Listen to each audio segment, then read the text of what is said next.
at the A's when they hosted the school kids. Yeah. So there was Mark, Bill, Roberta, Look at Rosemary. that. What a team. We have the best team yes. out there. That's best team out there. Yeah, There's thank one you, other Roberta. thing. That was awesome. Roberta made us dig in here. There's one other thing she just texted me and she told me of what else is in here. This is it really safe funny. for family viewing? Yeah, right. It's safe. Well, It's safe. You know Roberta. I know. Go ahead and open that up. Yeah, open that up. But as And you know, she as has we been talk, she has been a valuable addition. she's Yeah. amazing. I wanted to share while you're You did opening it good, up. Roberta. I didn't include mine. I meant to bring my sign out here. Mine is Mr. Drizzle. That's my Mr. favorite because Drizzle. Steve and I created Mr. Drizzle Yes, we did. together. Viewers who have watched for a long time, you might know. So Ah, look the at Farmer's this. Almanac. There you go. Right? I can hold on. It's going to be a cold winter. How's that? Because they're getting rid of this, right? Yes. Well, there's two of them, but Okay. I think they are getting rid of one of them. Yes. Yeah. Yes. Okay. Bring that to book club, Steve. Book We'll bring this See, to the now you book have no club. time for book club. But Sal, I'm a little disappointed on the green bean casserole. You forgot those little crunchy yeah. onions last I time. should have brought ambrosia today.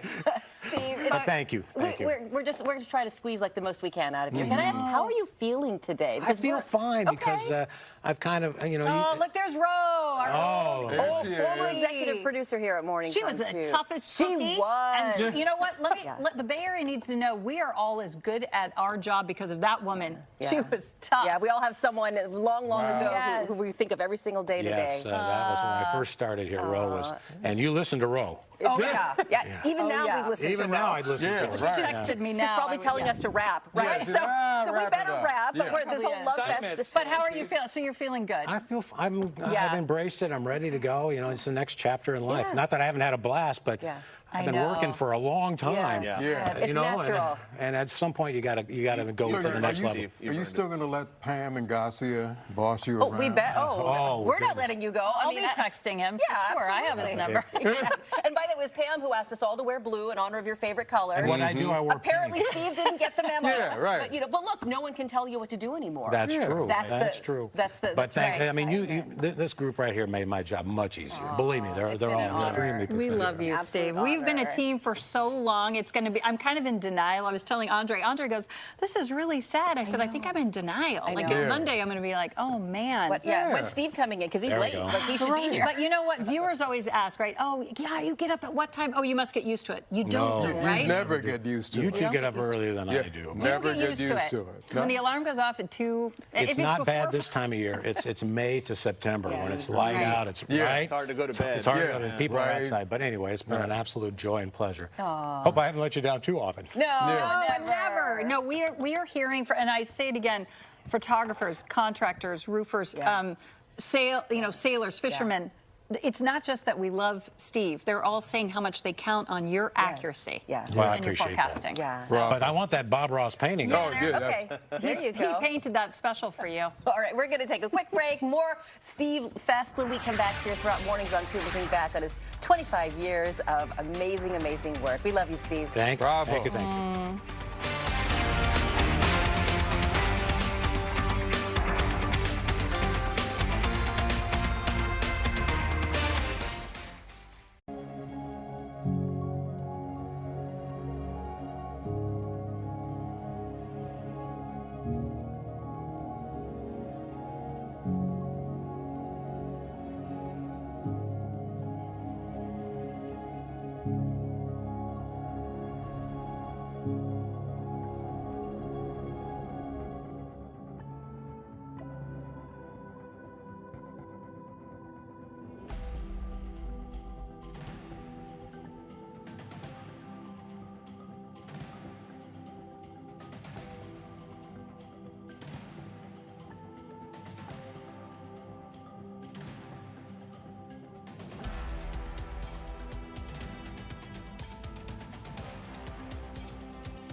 Another gorgeous look at this beautiful Bay Area morning. It is as if Steve Paulson painted it himself.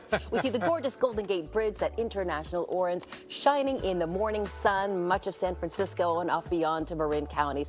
What a beautiful, beautiful way to have a fond send-off to our beloved Steve Paulson on this, his final day before retirement after 25 years here at KTVU. 2 new apartment buildings are coming to downtown San Rafael. This means San Rafael is set to have 3 new buildings in all, with more than 500 units combined. That'll help the county meet new housing mandates. An 8-story building on Irwin Street's already under construction. The 2 new buildings will be located on A Street and 5th Avenue near City Hall. Other housing projects are still pending approval. Some residents, though, say they worry the city may not be able to handle so many housing projects at once. I get that we need housing. I feel like there are other issues that we need to take care of here in the county first, such as the infrastructure. I don't think our infrastructure can really support it. The biggest impact is going to be more traffic. I mean, there's already more traffic, and parking is an issue right now. So those will be the 2 biggest issues. More than half of Marin County's land can't be developed because of land, open space, or agricultural trust. Another third of the county land is also off limits because of state or federal parkland.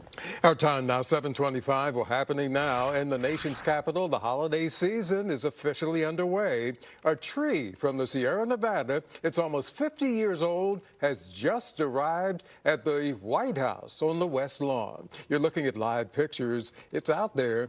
It's a red fir, more than 50 feet tall. It's the first time that a Capitol Christmas tree has come from a national forest in Nevada. That tree traveled more than 3,700 miles to get to Washington, D.C., with more than a dozen stops along the way. The big tree has been named Silver Bell, keeping with that spirit of the holiday. Time is 7:26, a night market like no other. We're going to show you how San Francisco's entertainment designation zones are changing the game for future night markets. And KTVU's annual One Warm Coat Drive is well underway. You can help make sure people in need in the Bay Area stay warm and dry this winter. If you're able to donate a new or gently worn coat, please scan the QR code on your screen or head to KTVU.com. You'll see a long list of participating drop-off locations. Our One Warm Coat Drive runs until December 14th.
Good morning. There are problems on BART this morning, and some Bay Area commuters should avoid BART for now. Up next, how BART riders have been affected because of problems that are blamed on vandalism.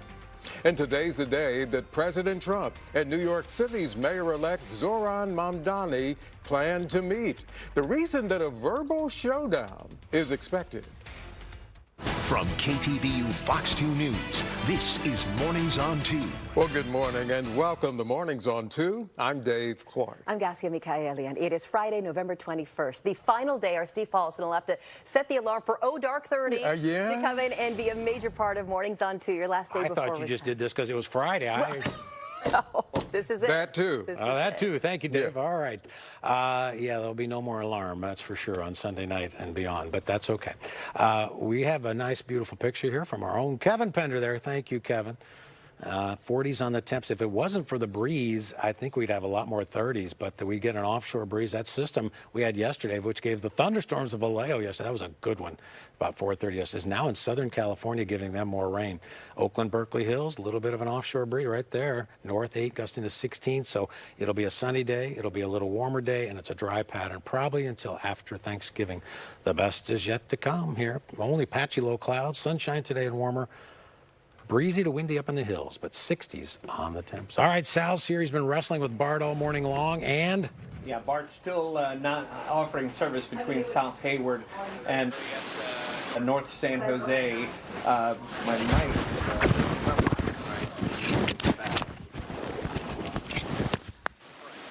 Here we go.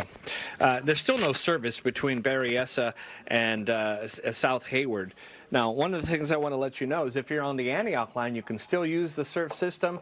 That's not really affecting you. And if you're on the affected area, just go up to the Bayfair station. That's what I would recommend to access the rest of the system. We'll have another traffic update in just a bit. Now at 7:31, let's get right back to the headlines. All right, Sal, thank you. Our time is 7:31, and several San Francisco neighborhoods now host night markets. But there's one in Coal Valley that is something a little different. KTVU's Andre Senior's in the studio now to show us what made that last night market of the year stand out. Good morning. Good morning to you, Dave. The pop-up town square took over a block of Carl Street, and it wasn't like other night markets because you could walk around with alcohol. Now, 350 tropical plants were brought in by Bay Area Nursery Flora Grub Gardens, offering visitors a chance to sit amongst the greenery and listen to music. It felt like the corner of a jungle got transported to San Francisco. Visitors also got to explore the whole market with a cocktail in hand because the area is a new entertainment designation zone. It's beautiful. I mean, you don't think of hanging out amongst plants in the winter, so it's kind of nice to be able to get a drink in the middle of the street with all the plants. It's really freaking awesome. Yeah, come home from work, make a cocktail, come out here. Well, the night market also served mulled wine. Dozens of local vendors were there, and for those looking to shop local for holiday gifts as well. We even got to hear from local ornament makers who say it feels less like work and more like quality time with their community. This is so fun. Also, we're husband and wife, and we never get to hang out, so this is like an opportunity for us to stand together for 4 hours and hang out. There was also a friendly pie eating contest with all types of pie from pumpkin to apple. There was also a contest for the best pie at the market. The judges say this is the best part of the night for them. The fact that I get to try 27 pies and I brought my stretchy pants. Well, that is what it looked like there. They're also planning to have other in the Excelsior neighborhood. They're going to also have night market there as well. So even though this is the last one here, you can also go to other night markets across the city. Gassi, over to you. Drive forward as well. Yeah. Andre, thank you. 7:34, let's go deeper now into that developing story we've been reporting for much of the morning. Bad news for BART commuters. Service is shut down between South Hayward and Berryessa. Now, KTVU's James Torres just arrived at the South Hayward BART station. So, James, what do you know so far? Yeah, it doesn't seem like it's too hectic of a situation right now, and that might mean that the news is starting to spread. But what we're hearing from BART is that there was some sort of vandalism on the actual train tracks that's affecting some of the fiber optic cables, and that means several stations along this line are now out. You can see behind me the bus bridges are in place here. That's provided by AC Transit. A number of people behind the line of buses. Looks like they're waiting for some ride shares, may have called Ubers or Lyfts to try to get them to where they need to go. This is affecting all the BART stations from Hayward down to Berryessa, there are no trains running through either of those stations. The gates are still down right now, so you immediately know there's a problem once you walk in, because you can't even actually get inside the BART station itself. Worst part about it, BART so far telling us that they don't know how soon these repairs will be made. Therefore, we don't know how soon these stations will reopen. It's just one more saga of BART having a number of these troubles affecting a good chunk of the line, in some cases an entire line of BART riders here. So we will be checking in with BART officials, seeing when they can let us know how soon these stations can open, how soon these repairs will be made. And of course, we will let you know once we have those updates. But again, between Hayward and Berryessa, no trains are running through right now. Still no word on how soon that will change. We'll send it back to you on the studio. James Torres, thank you. Happening today, New York City Mayor-elect Zoran Mamdani will meet with the president at the White House in the coming hours. The meeting follows several months of harsh words between the president and the man who will soon lead America's largest city. Mayor-elect Mamdani has been a strong critic of the president's immigration and economic policies in particular. The president has called Mamdani a communist who will ruin New York City. The president still expects a pleasant and productive meeting today. He should be very nice to me. You know, I'm the one that sort of has to approve a lot of things coming to him, so he's off to a bad start. Mayor-elect Mamdani is a Democratic socialist. He and the president clash on just about every major issue. Their Oval Office meeting is set to get underway at noon our time. Our time now, 7:36. The White House released some still photos of President Trump and his private meeting with more than a dozen freed Israeli hostages. The meeting took place yesterday at the state dining room. Hamas released the last living hostages in Gaza last month as part of the ceasefire deal. The Trump administration played an important role in getting their release. But the former hostages say this crisis is not over until everyone held captive in Gaza is set free. 6 Democratic lawmakers who are also U.S. veterans are banding together to call on members of the military to defy unlawful orders from the White House. Our laws are clear. You can refuse illegal orders. You can refuse illegal orders. You must refuse illegal orders. The move has angered President Trump, who's called them traitors on social media and threatened death as a punishment. The lawmakers say the Trump administration is pitting the military against American citizens. Donald Trump has made a series of very disturbing comments and suggestions that would violate U.S. law and put our military in terrible positions. I don't want to wait. I don't want to wait until that happens to remind our troops of their obligation, because then it will be too late. We do things by the books, and to suggest and encourage that active duty service members defy the chain of command is a very dangerous thing for sitting members of Congress to do.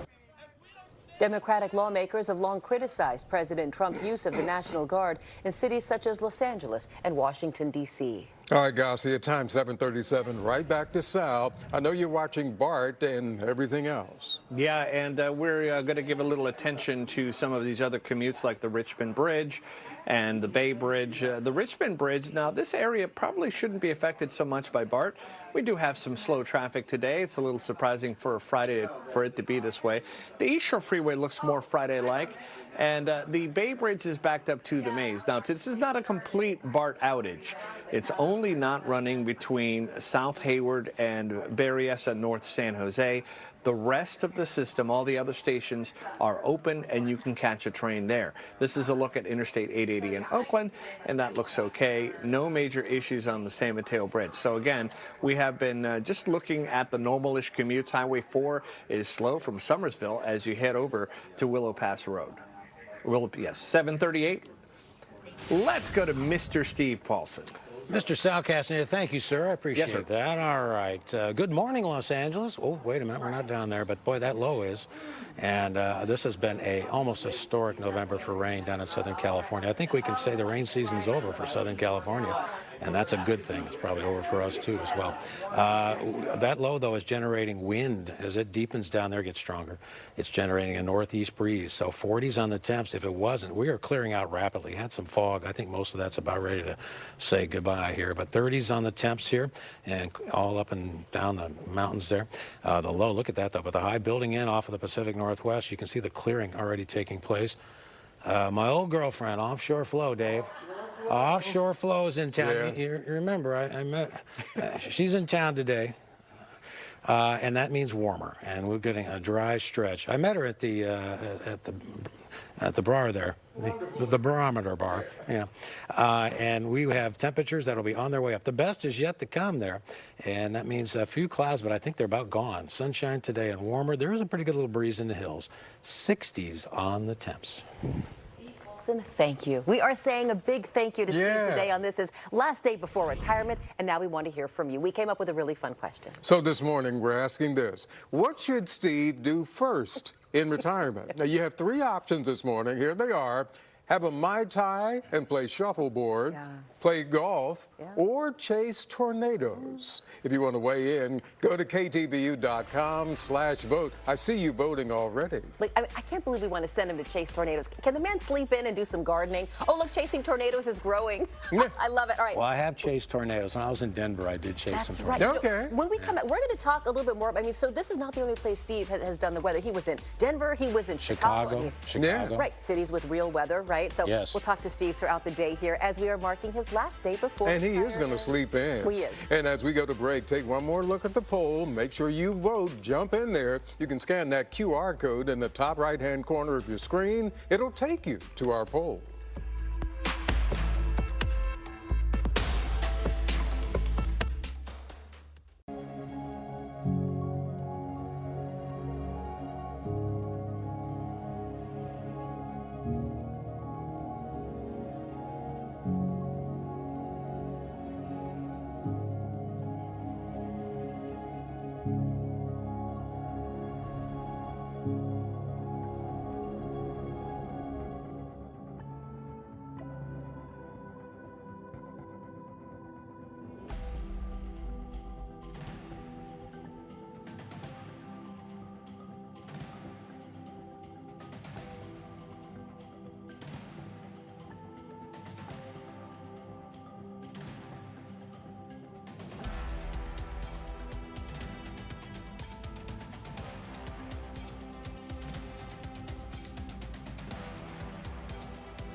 Ice! Ice! At Home Depot! Ice! Ice! Home Depot has the responsibility and the opportunity to stand with the community as a major gathering point. They are not neutral. Their stores are part of daily reality for immigrant workers.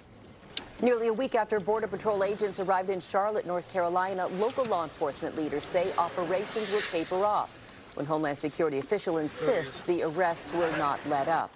Meantime, as many as 200 federal immigration officers could arrive in New Orleans as soon as today, a movement that's backed by the state's Republican governor. Just this week, New Orleans police lost the use of a legal mechanism that's long shielded officers from having to participate in immigration enforcement. A federal judge is ordering President Trump's administration to pull troops out of the nation's capital. A district judge ruled the president's National Guard deployment to Washington, D.C. was an illegal use of his power.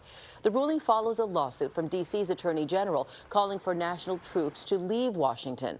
The judge said the president has the authority to protect federal property, but cannot deploy troops to combat crime within the district. The order is on hold for 21 days to allow for an appeal. Wildlife authorities are calling on people to be alert after a bear attacked two 87-year-olds near State Line in South Lake Tahoe. Nevada's Department of Wildlife says a black bear found its way into the garage of one victim's home. Both were taken to the hospital with minor injuries. They've since been released from the hospital. Remember to secure food, trash, and other scented items in your homes and your cars so as not to attract bears. Authorities say nearly all bear encounters start because of exposed trash. Wow.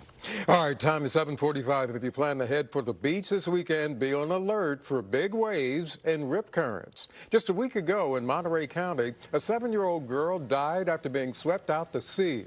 Her father also died when he tried to save her.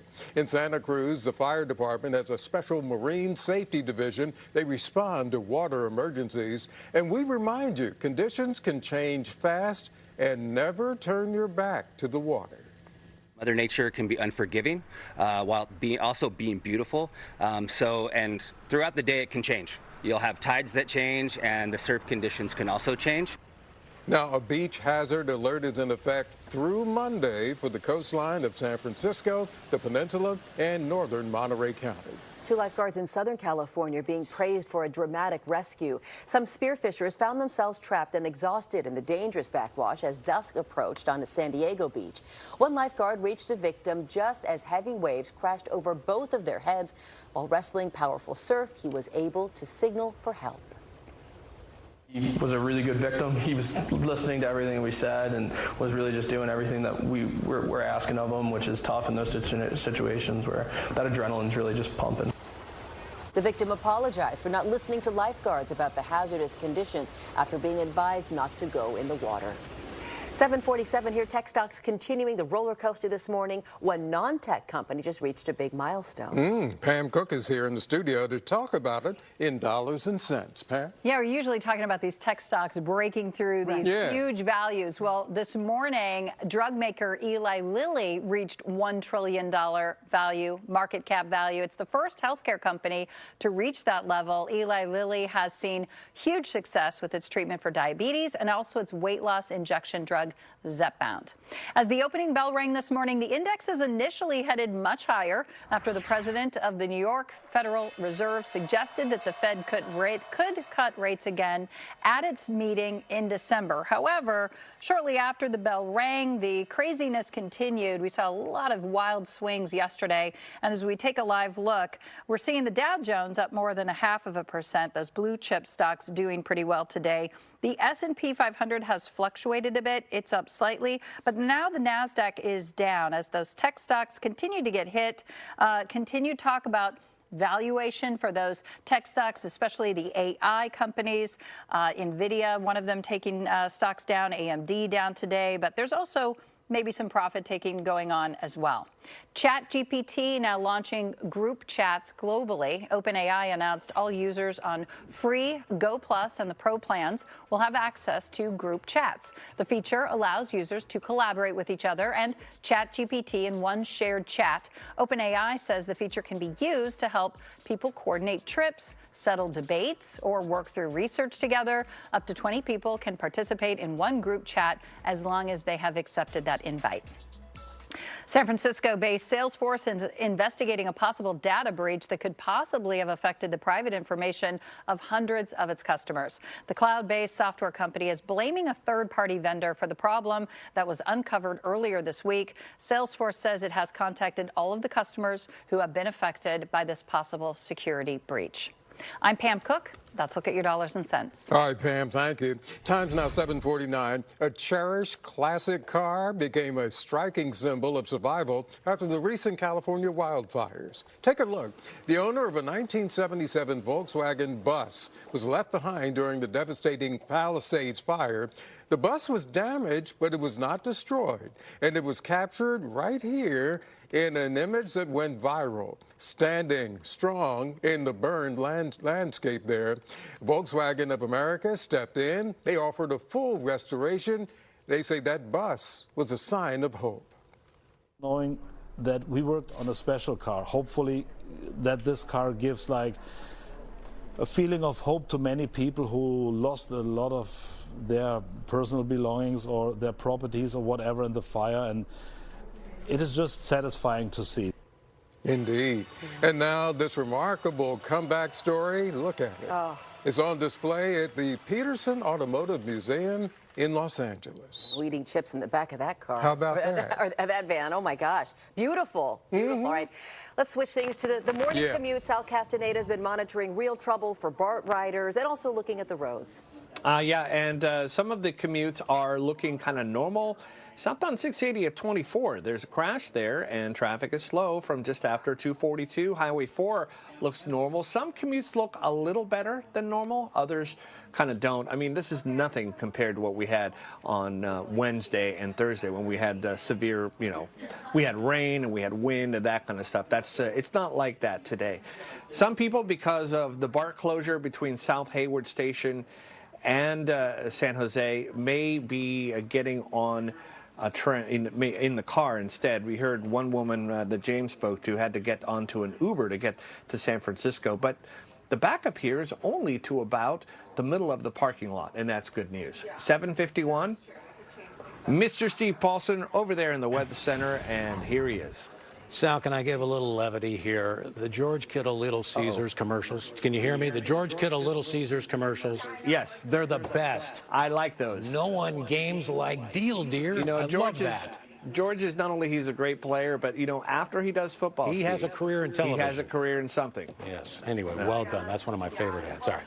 I'm just going to get to the forecast here. It'll be clear. It'll be sunny, a little breezy, windy at times, and 60s on the highs. We are going into a stretch of dry weather, probably all the way into. Where are you going, guys? Are you leaving? Me and Pam are going out to brunch. Oh, you two are going out to brunch again. Okay. Well, you can write that off, remember, on the company. All right. And it'll be nice weather all the way probably out to about Thanksgiving. All right, Dave, throw it back to you. Thank you. Our time is now 7:52. The wife of murdered journalist Jamal Khashoggi speaking out this morning after President Trump met with Saudi Arabia's crown prince. New at 8 o'clock, the justice she's calling for.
Welcome back to Mornings on 2. It's now 7:54. Some new details about this week's immigration enforcement activity in West Oakland near Hoover Elementary School. The Department of Homeland Security says federal agents were targeting a specific person who had a long criminal record and that Wednesday's enforcement operation had nothing to do with the school. However, Oakland Mayor Barbara Lee says that incident still has made a lot of Oakland parents afraid to send their kids to class. Our immigrant community are traumatized, they're afraid, and it doesn't make any sense for them to attempt to do this. And that's why we're vigilant. Now, the Department of Homeland Security told KTVU the driver was speeding near the school. That created a very dangerous situation for the students and the staff. And the department says they're still looking for the suspect, whose criminal past they say includes DUI and domestic violence. Time is 7:55. The former chief of staff to Javier Becerra pleaded guilty in federal court to conspiring to steal campaign funds from the former health secretary. In a plea deal, Sean McCluskey admitted a scheme to funnel about $225,000 from a dormant political campaign account of Becerra. A Sacramento lobbyist who allegedly helped in that fraud also signed a plea deal.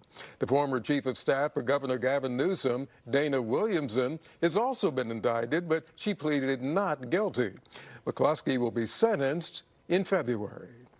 The former chief of staff for ousted San Mateo County Sheriff Christina Corpus has been fired.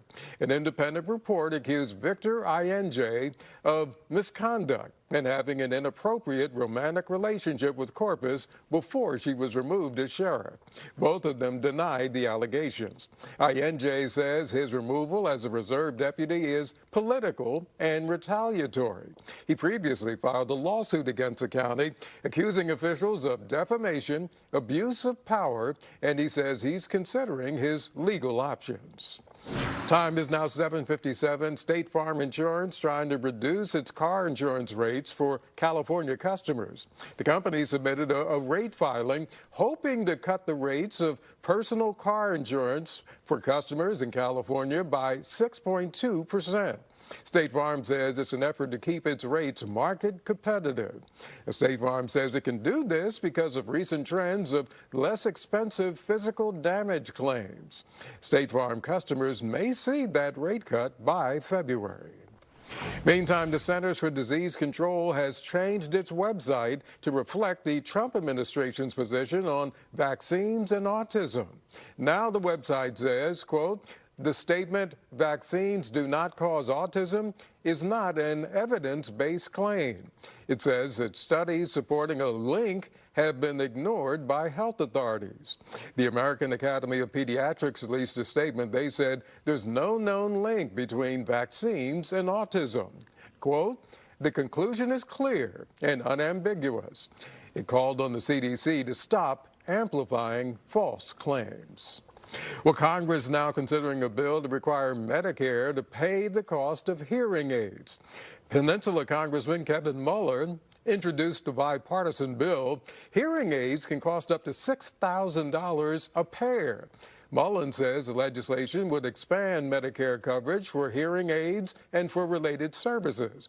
The National Institutes of Health says about 37.5 million American adults have some problem with their hearing. And happening today, a world-renowned light show opens in San Francisco this evening, just in time for the holiday season. The event is called Lightscape. It's transformed the San Francisco Botanical Garden into a glowing wonderland of art, light, and music. Visitors will be able to stroll through like this. It's a breathtaking mile-long trail featuring more than 1 million twinkling lights, dazzling sculptures, and water features. Lightscape will run every night through the holiday season until January 4th, offering some timed entry slots beginning at 5 p.m. Well, it seems like a storm cloud hanging over us, but there's only sunny days ahead for our beloved Steve Paulson. Retirement is in his forecast after 25 years sailing into the sunset of his career, and we are paying tribute. The race for California governor has a new competitor, Eric Swalwell, jumping into the already crowded competition, what he's promising Golden State voters in his pursuit for the state's top job. Plus, And the new feature to speed up your holiday travel, who and where you can use it at SFO. From KTVU Fox 2 News, this is Mornings on 2. Welcome to Mornings on 2. As you look at the Santa Cruz area right now, the birds are out. The fog is there just a little bit right now, and the chilly temperatures, they do still remain.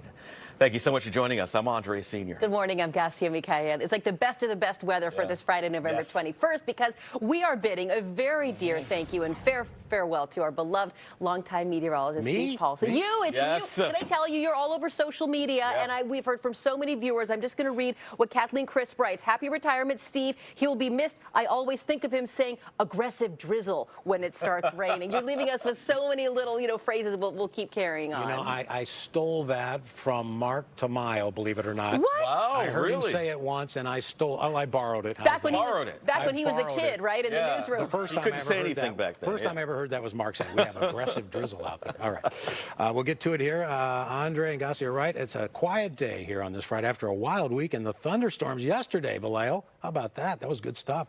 Santa Rosa's getting a north wind. They were 39, now they're 56. 40s on the temps. It's clear in San Jose. They're always the last ones to say, look at that big low churning in Southern California. We get the offshore breeze, and near the Caldecott, that's a north wind. So you know and I know what that means. It's going to clear out rapidly. Not too strong, thank goodness, only 10 miles per hour.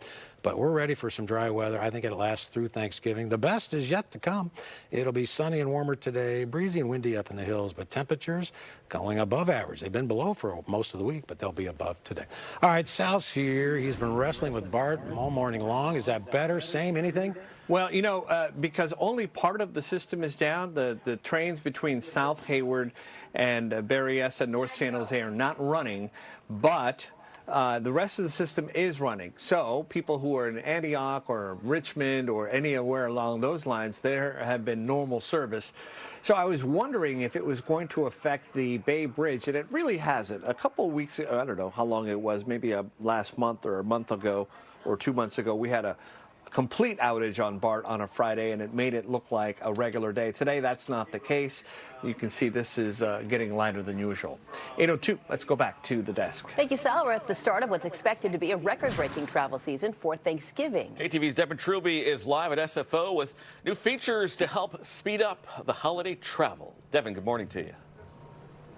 Yeah, good morning, Andre. We are on the mezzanine level of Terminal 1 at the TSA pre-check and also clear. Let's go ahead and take a look at that new feature. It is for those clear passengers, it is a gate. You can see it. It's got the lights all the way around it. It just turned green. So normally when you do clear, you get your face scanned, and then they walk you up to a TSA agent. They do the scan there, and then you go into security. Now with this new e-gate, it's scanning you at the gate, so you actually avoid the TSA agent altogether. So you go from scan directly to being able to put your baggage on the conveyor belt. This has been rolled out at a couple other airports back in August. It's been rolled out at all airports that are also World Cup locations, which of course we know is coming to the Bay Area in June and July. So this is also a really great feature to have ahead of that. They got it launched in time for the holiday season, but also before we host the World Cup, we're also hosting the Super Bowl. So really great timing to have this new feature to speed things up for holiday travel, because boy, SFO is expecting a lot of people, forecasting 160,000 passengers and a total of 6.3 million travelers between Thanksgiving and New Year's Day. I actually just finished a conversation with the airport representative, and he said he actually expects today to be the busiest day in terms of departures. Oakland is ready to welcome nearly 250,000 passengers during the Thanksgiving holiday travel period, and Mineta, San Jose, they're projecting an average daily departure of 16,000 people. Besides what SFO is saying today to be a very incredibly busy day, Sunday, November 30th, when people return home, also supposed to be the busiest travel day with as many as 20,000 passengers departing. Never used it. That'd be awesome. It'd be quicker. That's what folks have had to say about this new clear feature this morning here at SFO. But something else to put on your radar: if you do not have your real ID or passport when you travel, you soon could be facing a fee. Those travelers would be required to pay an $18 fee to have their identity verified with a new biometric kiosk system before they can move into security. Now, once you pay that fee, it should be good for 10 days. But if you don't come back within those 10 days, then you'd have to pay a new $18 fee. That is something something that the TSA is considering at this point in time. Back out here, we can see there is a nice line for clear pretty much all morning long, and that new gate is certainly getting its usage so far. Right now at SFO, about 3 canceled flights, around 30 delayed. So things are looking well for this busy holiday travel season. Definitely the busiest that I have seen SFO in the last 2 weeks that I've been kind of hopping in and out covering stories for us. Reporting live, Devin Truby, KTVU, Fox 2 News. Devin, thank you. The race for California governor just became a little more crowded. East Bay Congressman Eric Swalwell made it official. He plans to run for the state's highest office. Ali Rasmus here with details on his background and his platform. Hi, Ali. Good morning, you guys. Congressman Eric Swalwell made the announcement last night on the Late Night Show with Jimmy Kimmel Live. I came here tonight, Jimmy, to tell you and your audience that I'm running to be the next governor of California. On that show, Swalwell talked about his campaign platform and priorities. He pledged to fight many of the policies of President Trump and to address the cost of living crisis here in California. We can say that we're the 4th largest economy in the world, and we are, and I love to brag about that. But what does that mean if you can't afford to live here? So I've been in these fights as a city council member up in Dublin, my hometown, as a prosecutor in Oakland, and taking on the most corrupt president ever in the U.S. Congress. But I'm ready to bring this fight home. Swalwell's congressional district in the East Bay includes parts of Alameda and Contra Costa counties. He's held that seat since 2013. He ran for president ahead of the 2020 election, but dropped out. Swalwell has sparred with President Trump on social media on a number of issues since the president's first administration, so going back a decade. He helped manage the impeachment trial of President Trump at the end of the president's first term. Swalwell joins a crowded field in the race to replace Governor Gavin Newsom, who will be termed out next year. The list includes billionaire environmentalist Tom Steyer. He announced his campaign earlier this week. Katie Porter, Antonio Villaraigosa, Javier Becerra, and Tony Thurmond are among the other Democrats running for California governor. When it comes to Republicans, there are 2 so far. Riverside County Sheriff Chad Bianco and conservative television commentator Steve Hilton announced they are running for governor. Now, Californians will elect a new governor in 2026, and the first part of that election will happen with a primary in June, so just a few months away. The top 2 vote earners, regardless of their party, will face off in the general election about a year from now. Back to you. All right, Allie, thank you so much. Time now is 8:07. San Francisco Mayor Daniel Lurie hosting what he calls a fireside chat this evening as he continues a search for a supervisor for the Sunset District. The mayor's office confirms at least 5 names are now on the short list, and they include Natalie G., who works in Supervisor Shimon Walton's office, neighborhood activist Albert Chow, Asian Art Commissioner Tiffany Dang, Community College Trustee Alan Wong, and former Academy of Science Executive Ike Kwan. Political experts say all 5 have impressive resumes.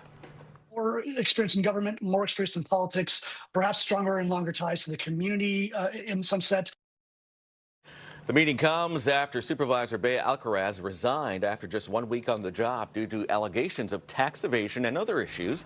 The mayor's fireside chat begins at 5 p.m. at the Waumea School on Judah Avenue. U.S. Justice Department suing Governor Newsom over a California measure that extends in-state tuition benefits to undocumented immigrants. The California Dreams Act allows undocumented students to apply for state-funded financial aid.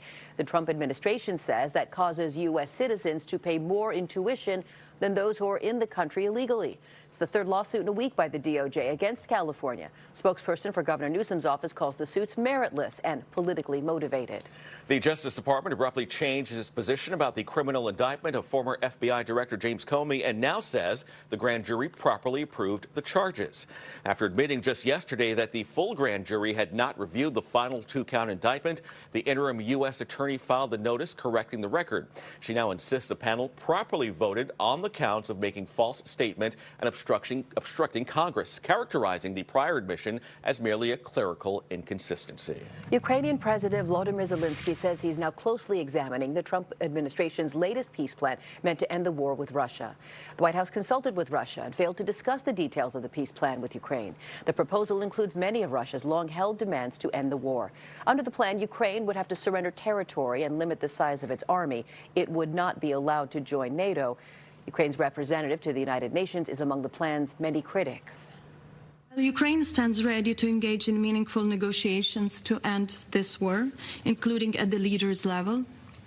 Our red lines are clear and unwavering. There will never be any recognition, formal or otherwise, of Ukrainian territory temporarily occupied by the Russian Federation as Russian.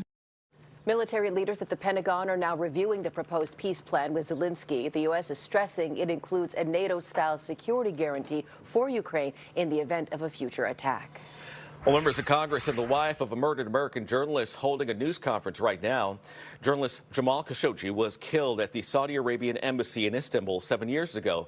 And in a 60 Minutes interview, the Prince of Saudi Arabia publicly took full responsibility for the journalist's killing. His wife and other leaders are denouncing the recent meeting between President Trump and the prince. Just 3 years ago, the U.S. was openly reconsidering keeping a relationship with the nation, but President Trump has defended the prince and opened up talks for business deals. Time is 8:10, and right now we do have a pretty good commute at the Bay Bridge Toll Plaza. It is cleared out. I was a little worried about what the BART situation would do, but there's no BART service between South Hayward and Berryessa, but it seems as if most drivers are adjusting. The commute here is looking pretty good on most of these bridges and causeways. 8:10. Let's go back to the desk. Steve, thank you. Look, we have all Steve Steve's on on mine, brain, man. yes. Sal, thank you. Next, it's more Steve. Our Steve Paulson Fest continues. We're marking who was that handsome young man. Can I tell you, I went to the library at Camp Lindo High School, and I found his senior photo. Look at that chin. Look at the hair. Yes. As soon as I saw it, I said, this is gold, and I sent it off to Pam, and then we're sharing it with you here. Steve's first day on the air. Look, we could take a fun romp through his 25 years here at KTVU, and you bet we will. Yeah. We're going way, way back, and also sharing a decidedly modern tribute up next. Stay with us. Jacoby & Myers has been a proud part of the California community since 1972. We've stood by our neighbors, helping hundreds of thousands of families get the justice they deserve. Whether it's fighting insurance companies or fighting for you in court, we'll stand up for you. At Jacoby & Myers, we know the stakes: your family, your health, your future. For over 50 years, we've been California's trusted name in legal care. If you've been injured, call us today at 1-800-5-MILLION, because you deserve justice.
Steve, you have been part of my mornings for 25 years.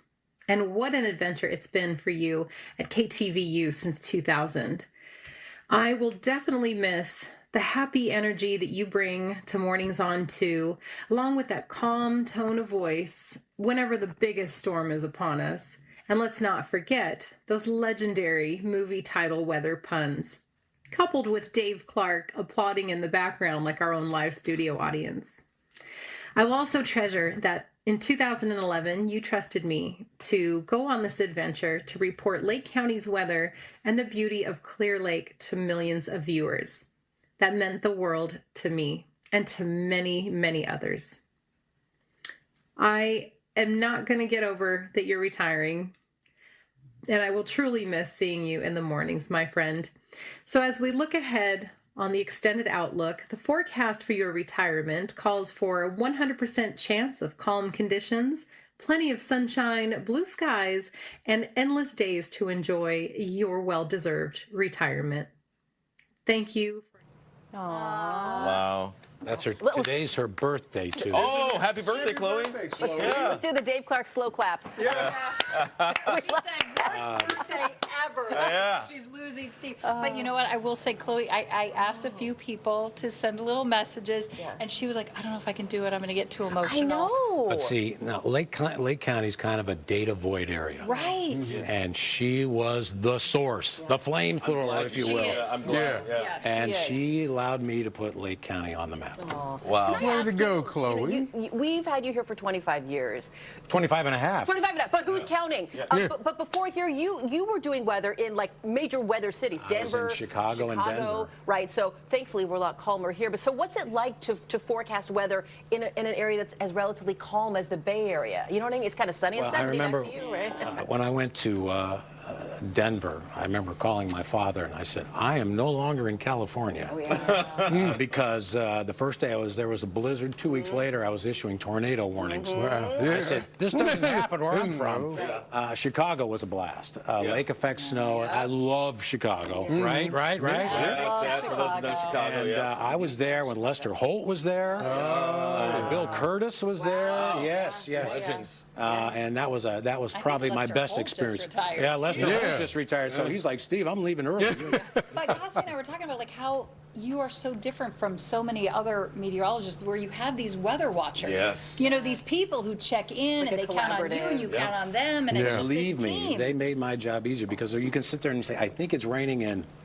And then all of a sudden, hey, I live here. They know. They know. And that really made a difference. Twitter X made a huge difference. And by the way, I wanted to mention, because some people here didn't know, before you started here, you were a meteorologist over at KICU, which is now owned by the company that owns Channel 2 now. So before you were even on here, you had been forecasting in the Bay Area for a long time. Santa Rosa, Santa Rosa, San Jose, Monterey, that other station over there.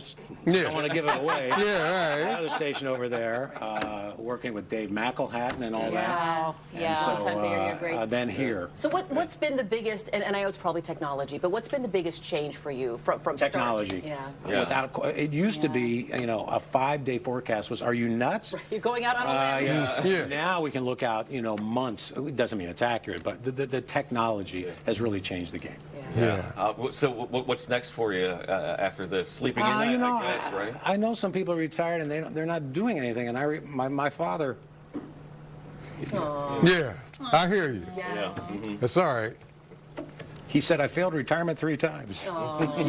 Because he kept busy. He kept busy. And that's what I want to do, is stay busy. I wrote down here, resilient, stout, and strong. So I have to stay strong. That's what you have to do. These are conversations. Like Steve and I, we joke around in the background all the time. Even though you might hear Dave clapping and everything, Steve walks by my desk in the morning. We get to chat, and we talk about everything and share and hang out outside of work. I'm going to miss Steve's music references. Oh my gosh, you too. That too. That's one of the comments I'm getting. Your on musical Facebook. knowledge is second to none. Seriously.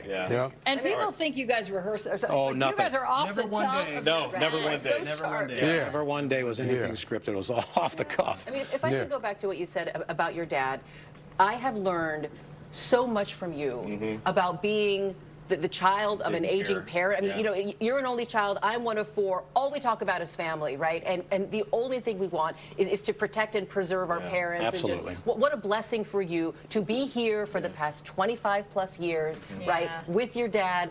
I mean, that's what it's about. Yeah. Right? Well, I've lived this through these 3 as well. We've all we all been down that road. You and I always joked when we were working Thanksgiving morning. It's like, well, we know your dad and my mom. They were watching. We had 2 viewers. Our biggest fans.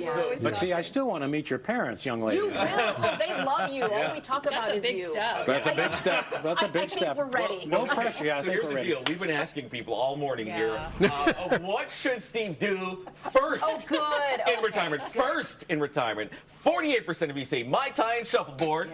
27% of you say chase tornadoes. No. And 25% of you say golf. Although I should add, you know, Steve is also a tennis player also. I might add. Yes. I was going to say, you're going to let him play pickleball? Maybe I'll get him out playing some pickleball. There you go. There you go. See? Yeah. You'll be busier than ever. Yes, you will. Monday. I feel like you're going to be busier now than you were when you were working here. Let's get a Mai Tai after work. There you go. I'll get on my time, but I'm not playing shuffleboard yet. Yeah, right. All right, we have a lot more Steve Fest left, so don't worry. It's I not have to over give a yet. final, thank you to certain people. So we'll do that at the end. Yeah, okay, fantastic. All right. And more Steve throughout the day. But before we go to break here, the Bay Area is buzzing with a variety of events this weekend besides Steve's retirement, although his is the most important thing happening. Starting in the East Bay, the popular Friday nights at the Oakland Museum of California returns with the Off the Grid, offering a feast of food trucks and community vibes. Moving across the bay tomorrow, the Exploratorium in San Francisco launches its annual winter exhibition, Glow, Play in the Light, showcasing stunning light sculptures at Pier 15. Finally, fans of a holiday classic won't want to miss a nostalgic night in the South Bay, the Home Alone 35th anniversary. Can you believe it? It features a special appearance by star Macaulay Culkin on Sunday at 7:30 at San Jose Civic Center Plaza. Yeah.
We usually talk about the tech companies breaking through a big $1 trillion value, but today it's a drug company. Pam Cook still upstairs with that, and a bidding war in the works in dollars and cents. I know. I'd like to just sit and chat with Steve Paulson. Well, and we all about would. Steve, Yeah. but I have dollars and cents. We'll get as through well. this and do that. Yeah, we're talking about this big bidding war that's about to happen. Netflix, Comcast, and Paramount all getting ready to bid for Warner Brothers. Analysts say this outcome could really change the entertainment business as to where that ends up. Warner Brothers also owns HBO, CNN, and TNT. So we're going to keep an eye on that.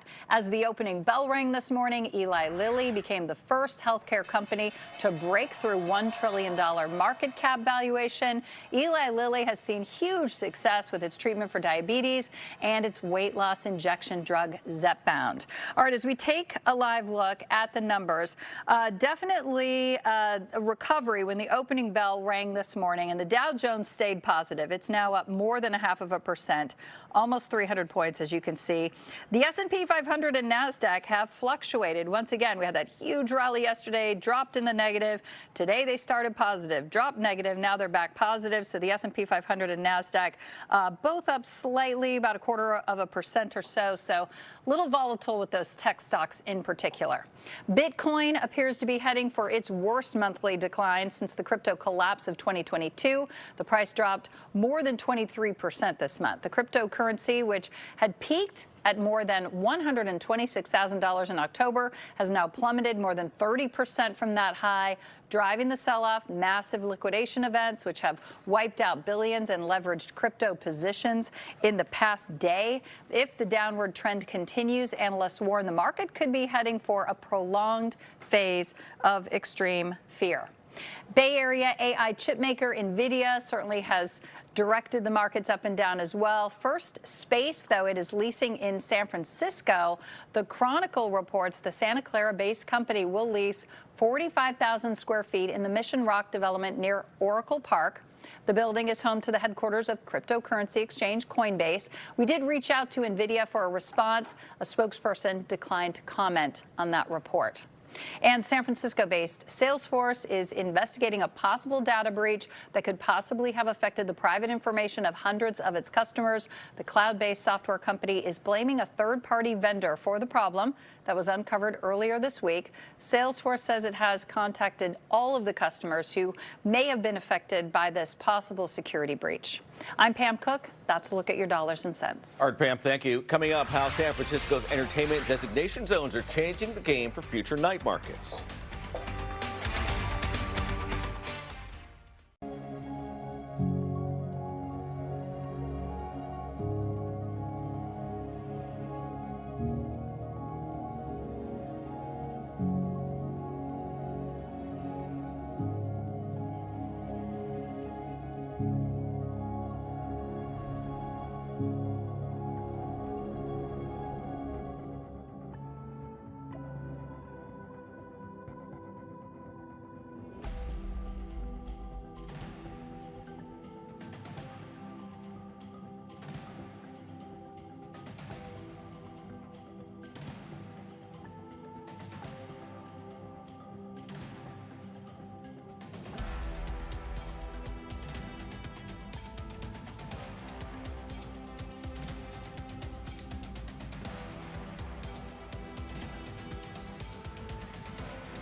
Problems on BART that are different than what we've seen in the recent past. Why the transit agency is blaming outside bad actors for a major disruption that means trains are turning back on one line and certain stations are out of service.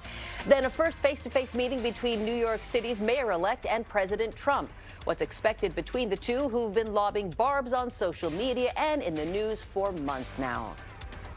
From KTVU Fox 2 News, this is Mornings on 2.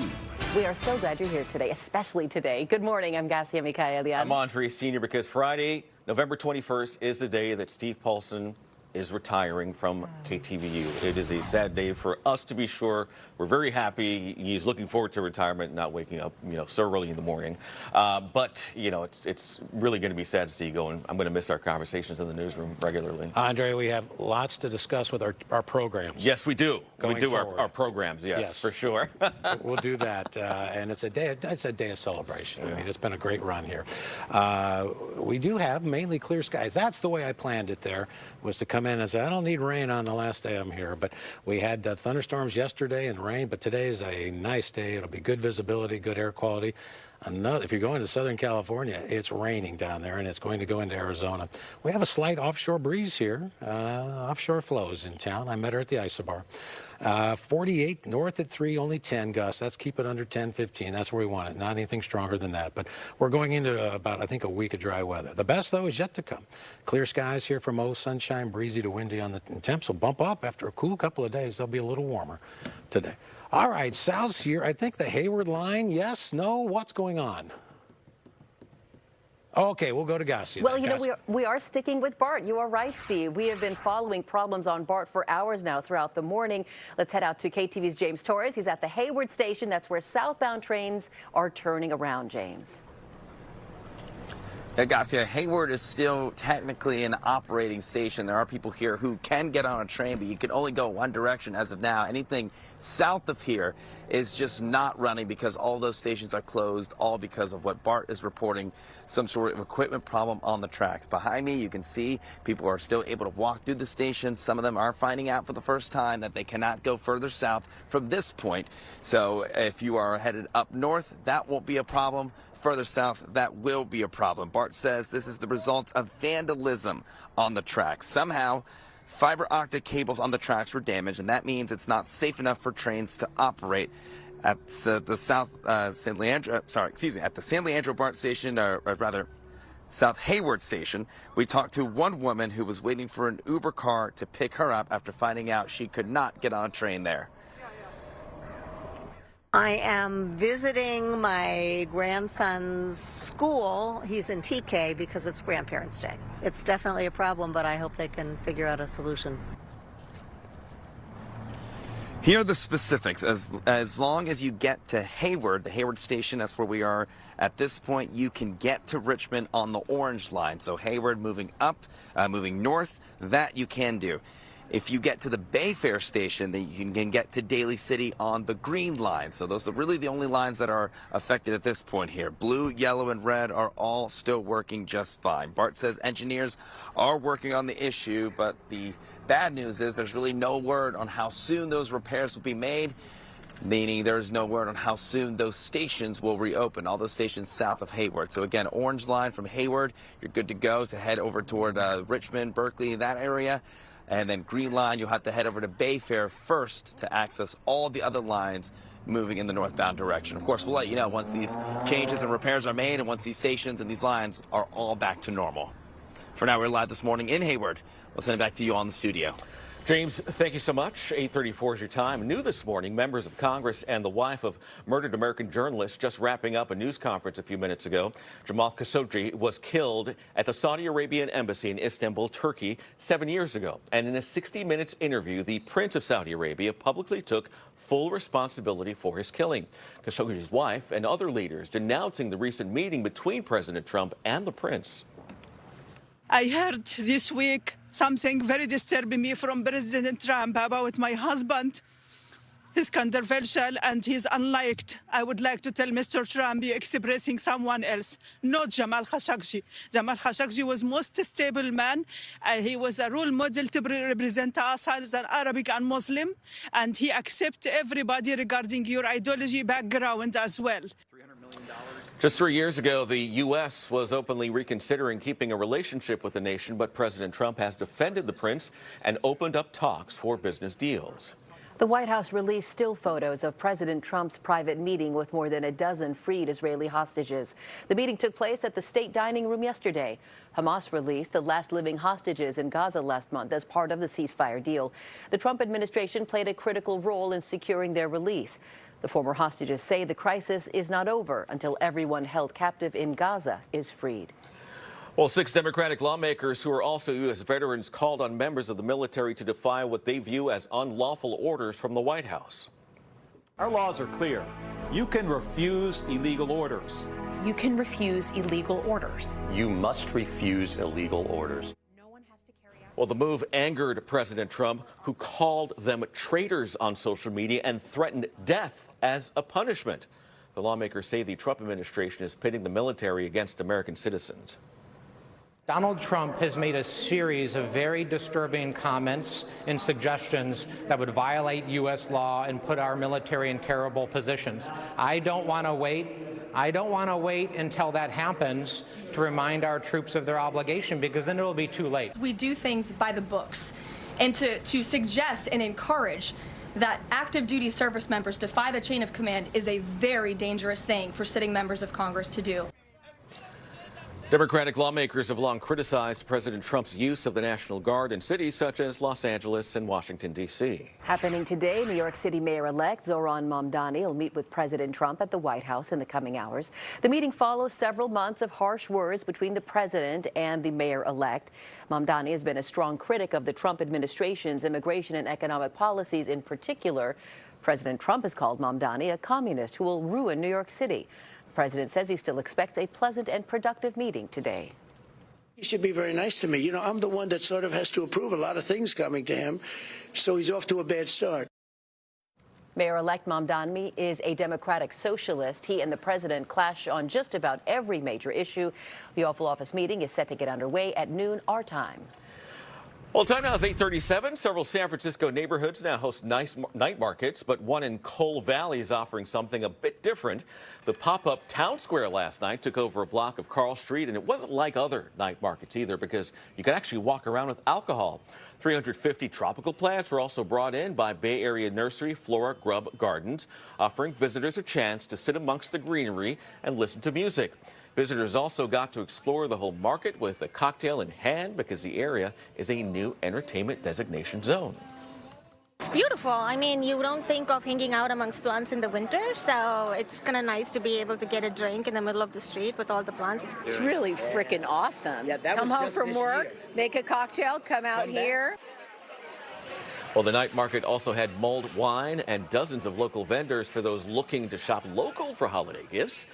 We even got to hear from local ornament makers who say it feels less like work and more like quality time with their community. This is so fun. Also, we're husband and wife, and we never get to hang out, so this is like an opportunity for us to stand together for 4 hours and hang out. Well, there is also a contest for the best pie at the market. The judges say this is the best part of the night for them. The fact that I get to try 27 pies, and I brought my stretchy pants. Well, this isn't the last night market in San Francisco. The Excelsior and North Beach host night markets in December. All right. Guess what? Steve Paulson can stay up late because, look, Steve, you and I have talked about by Friday night, if it's past like 8 o'clock, we're in our jammies asleep on the couch. No more for I'll you. try and make it to 8:15. Oh, okay. A big night. Getting crazy now. You know, Pam got me one of these parting gifts here. Yes. It's a crossword puzzle, but large print. I'm a little disconcerting there to see that large print there. She knows I'm you, not man. there yet, Pamela. I am. All right, we'll get to it here. Yes, we want to take a look at Southern California. That was our low from yesterday, and it's all Southern California, Santa Barbara is just off the chart for November rainfall, and they're getting more rain, I think, today than we got yesterday, although we had our nice thunderstorms yesterday around Vallejo around 4:30. At one time, Santa Rosa was 39, then a north wind kicked in. Now they're 56, Half Moon Bay's 55, so we get that offshore breeze, and and temperatures are going to go up here, and I think they stay dry here probably for a week or so is the way it looks. 30s up in the mountains, although Carson City, Minden at 41. But you can see the highs building in. Look at the circulation on that low. Not only is it giving Southern California rain, Southern Nevada, it's heading into Arizona, which has had more rain, I think, this month than they had for all of the monsoon. That's how it works now. But it has been a wet pattern in the Southern California and Arizona. Dry for a week. Breezy and warmer are in town here. I think we're clear. We had some fog earlier. I think that's all gone. But as the high builds in, it'll be with us for a while, into the weekend, and I think all the way through next Thursday. The best is yet to come here. Patchy little clouds. It was clear to cold, but not anymore. Sunshine today and warmer, breezy to windy, especially in the hills. And if you like 60s, upper 60s, and I think we'll have this today and probably into the weekend as well, you guys. Steve, thank you much. A tale of grief, war, and violence told through shadow puppetry. Debuts at Cal Performances this weekend. We're live with the Chief Programming Officer to tell us all about The Fourth Witch. And KTVU's annual One Warm Coat Drive is well underway. You can help make sure people in need stay warm and dry this winter. If you're in the position to donate a new or gently worn coat or give money, you can scan the QR code on your screen, head to KTVU.com. We have a list of participating drop-off locations for your warm, cozy things. Our One Warm Coat Drive runs now until December 14th.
This is a quick peek at a story that blends tragedy with a fantastical tale. I'm telling you, it is unlike anything you have seen on the stage before.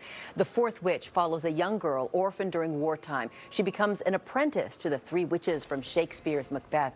The performance by Manual Cinema comes to Zellerbach Hall this weekend in gorgeous Berkeley. We're so happy to welcome Katie Tucker, Chief Programming Officer from Cal Performances, to be with us. Good morning. Good morning. Thank you for having me. Of course, this is one of those immersive experiences. This this is not like your typical Broadway show. No. Okay. This is a wonderful company from Chicago called Manual Cinema. Yes. They blend shadow puppetry, live music, written and composed by members of the ensemble.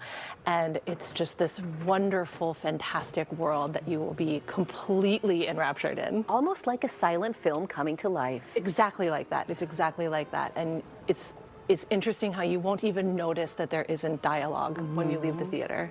Tell me what the reaction has been in previews to something kind of as out there as this. Oh, this is our third visit for Manual Cinema, and our audiences have grown with every visit. Oh, good. Are people coming back to see it again? They are. They just create a world unlike any other world you've ever been in, and so you sort of, once you have a taste of it, you come back for more. Oh, you know, one of my favorite things about the arts is that you are transformed into a whole other time and place, and to do it with voice, with shadows, with light and puppetry. I mean, this is not like, and you can make anything look amazing by CG or CGI, whatever these days. This is true art. Real. This is analog. This is handmade. This is, and the subtlety of the craft comes through so beautifully on screen. It's really wonderful. Now, this is not for the super little ones, right? No, this is a 12 and older show. There are some darker elements to it because it is based on Shakespeare's Macbeth. Okay, but can I tell you, I grew up here in the Bay, grew up going to Cal performances there at Zellerbach.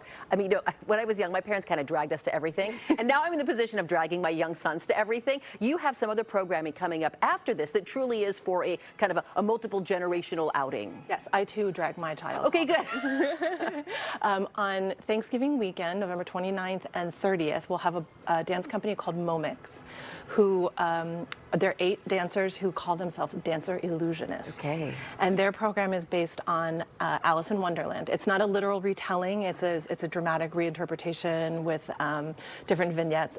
And that's what we're seeing here, right? That's right. Okay. It's wonderfully creative and sort of cheeky, and it's fun for all ages. Yeah. Oh, can I tell you, the holidays are the perfect time to do something special, to do something different. That's absolutely right. And you have a Moana feature coming up, We right? have a Moana feature on Sunday. It's Moana, the film, with live musicians on stage. Yes. And all of the members of the audience are welcome to sing along. Oh, I love a sing-along. I love seeing, I think we saw Star Wars, the first one, with live music for the first time. And it changed how my family views symphonic music. It's so powerful. It really it's so powerful. It's a really fun experience. Well, I'm so glad to have a chance to talk with you. Happiest of holidays. And to you as well and your whole family. Absolutely. Cal Performance is doing great things for decades here. Katie Tucker, thank you so much for being you. with us.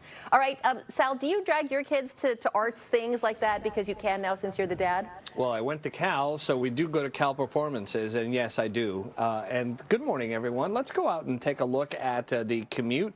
You can see traffic is moving along okay. It's getting a little better.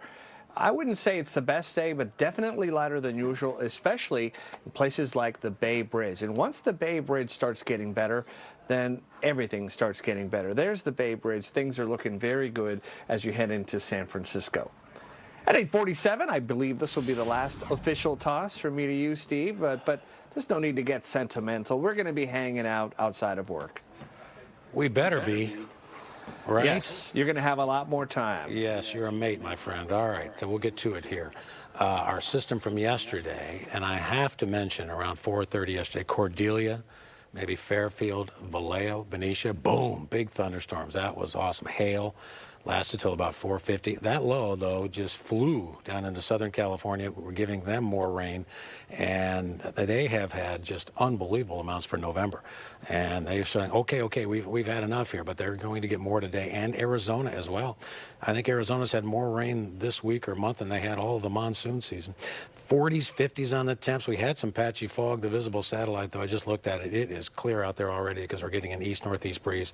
30s up in the mountains. There goes. Look at that. That's a whopper of a system in the south. But the high is building in. And as the high builds in, we're long overdue for some drier weather. I mean, we've had an unbelievably active fall. Dry for a week, breezy and warmer. There's no cloud cover there. It's all gone, so I should fix that. But the high will be with us at least through Thanksgiving. Then I think things will break down. End of the month, early December does kind of hint at maybe being wet. The best is yet to come. Sunshine today and warmer. Breezy to windy in the hills. And temperatures bumping up after a couple of cool days. 60s to a few upper 60s, you guys. Steve, thank you. We're kind of winding down here, just about an hour to go as Steve Paulson is gracing us one last time on Mornings on 2. After 25 years here at KTVU, he is hanging it up, and he better be asleep this time tomorrow. So we've been asking you, sort of a fun question of the day, what should Steve do first in his retirement? We see more than half of you, this is what I would choose, Mai Tai and shuffleboard, right? Just give me a fruity drink, just give me some sunshine, so hopefully Steve Paulson agrees. We see a quarter of you wanted to spend his many years ahead of him playing golf.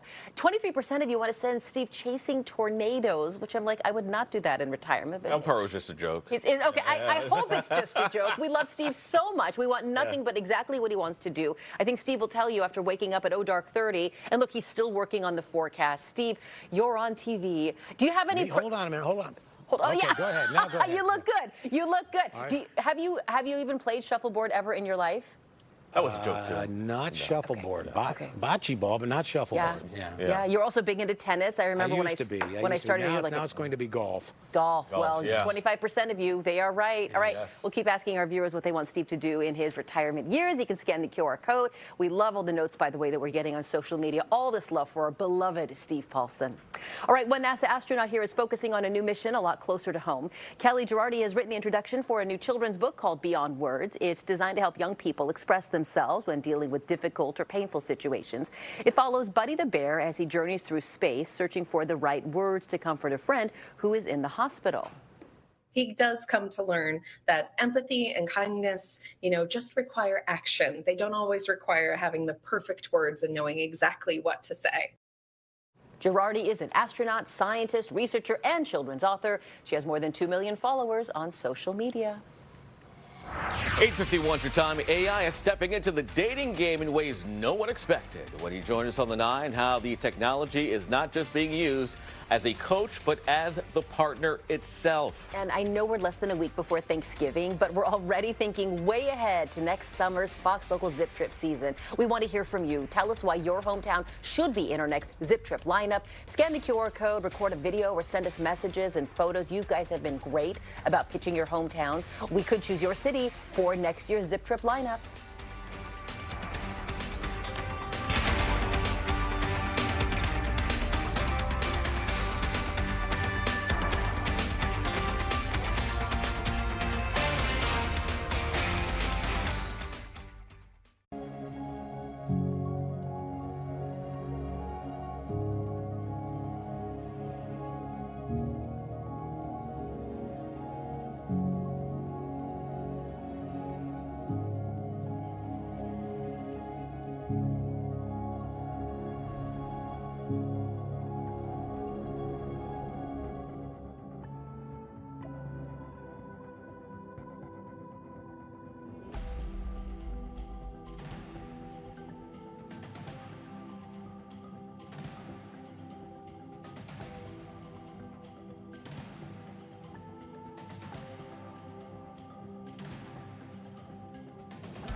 Oakland's mayor is speaking out about immigration enforcement activity near Hoover Elementary School in West Oakland.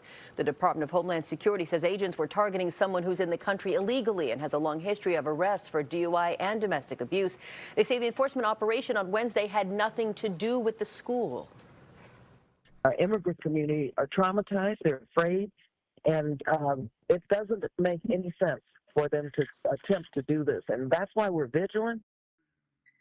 The Department of Homeland Security tells KTVU the driver sped away when confronted near the school, which is what brought the operation close to campus. That person ended up getting away. At 8:54, the former chief of staff to Javier Becerra pleaded guilty in federal court to conspiring to steal campaign funds from the former health secretary.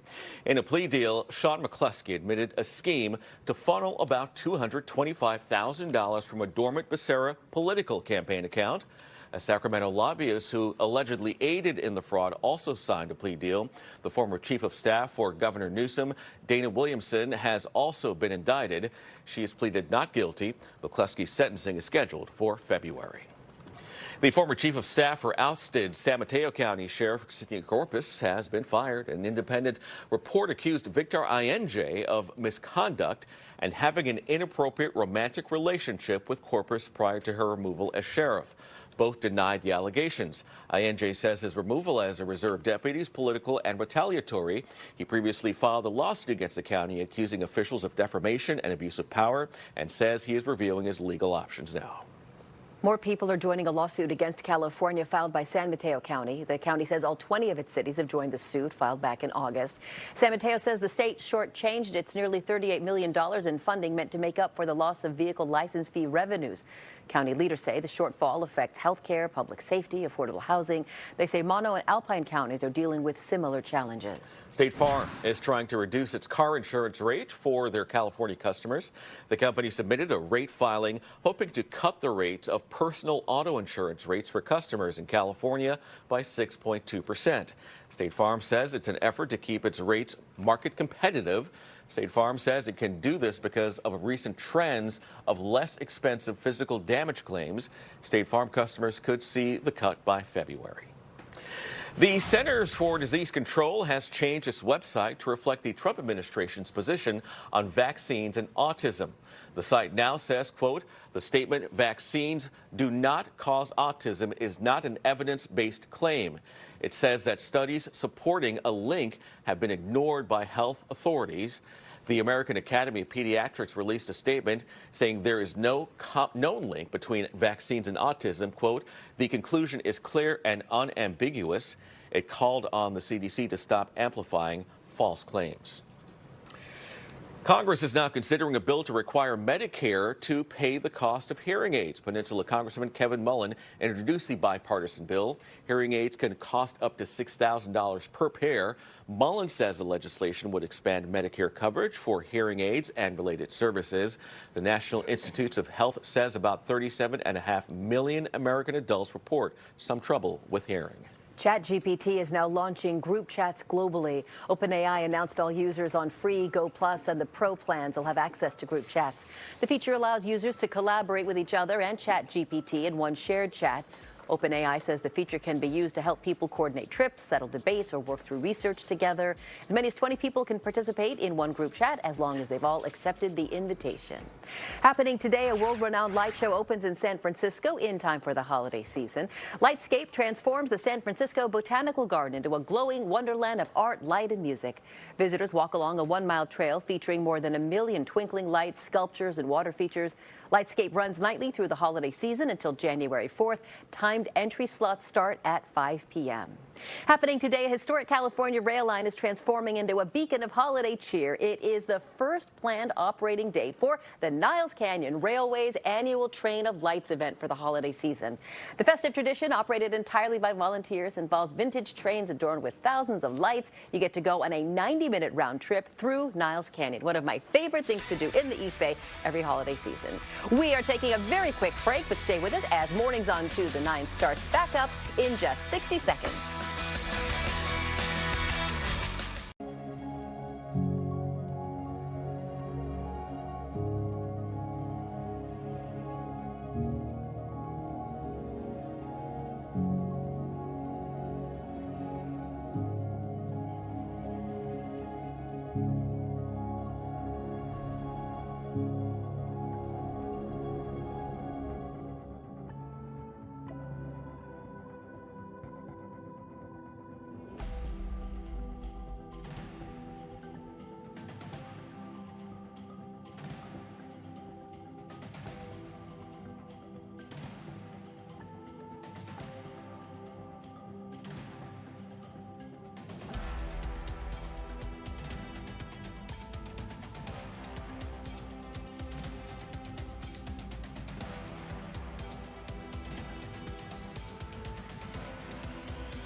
Commuters stuck and trains delayed. What's behind an equipment issue on BART as crews race to get service back on track? Then, with Thanksgiving less than a week away, airports are bracing for record-breaking travel. We're live at SFO with a look at the rush. Plus, a familiar face jumping into the governor's race. We'll take a look at East Bay Congressman Eric Swalwell's campaign as he's now part of the growing list for the state's highest office. Live from Chat London Square, this is Mornings on 2, the 9. Today's Friday, November 21st, and we are looking live at part of San Francisco there, and it's a beautiful day. Very fitting that on this last day of Steve forecasting, it's a very nice day. Welcome to the 9. Artificial intelligence and chatbots are becoming more and more mainstream, but it is using them for dating overkill. Some are just going beyond using them for advice on their relationship and even dating chatbots or characters from AI, so they're actually dating those characters.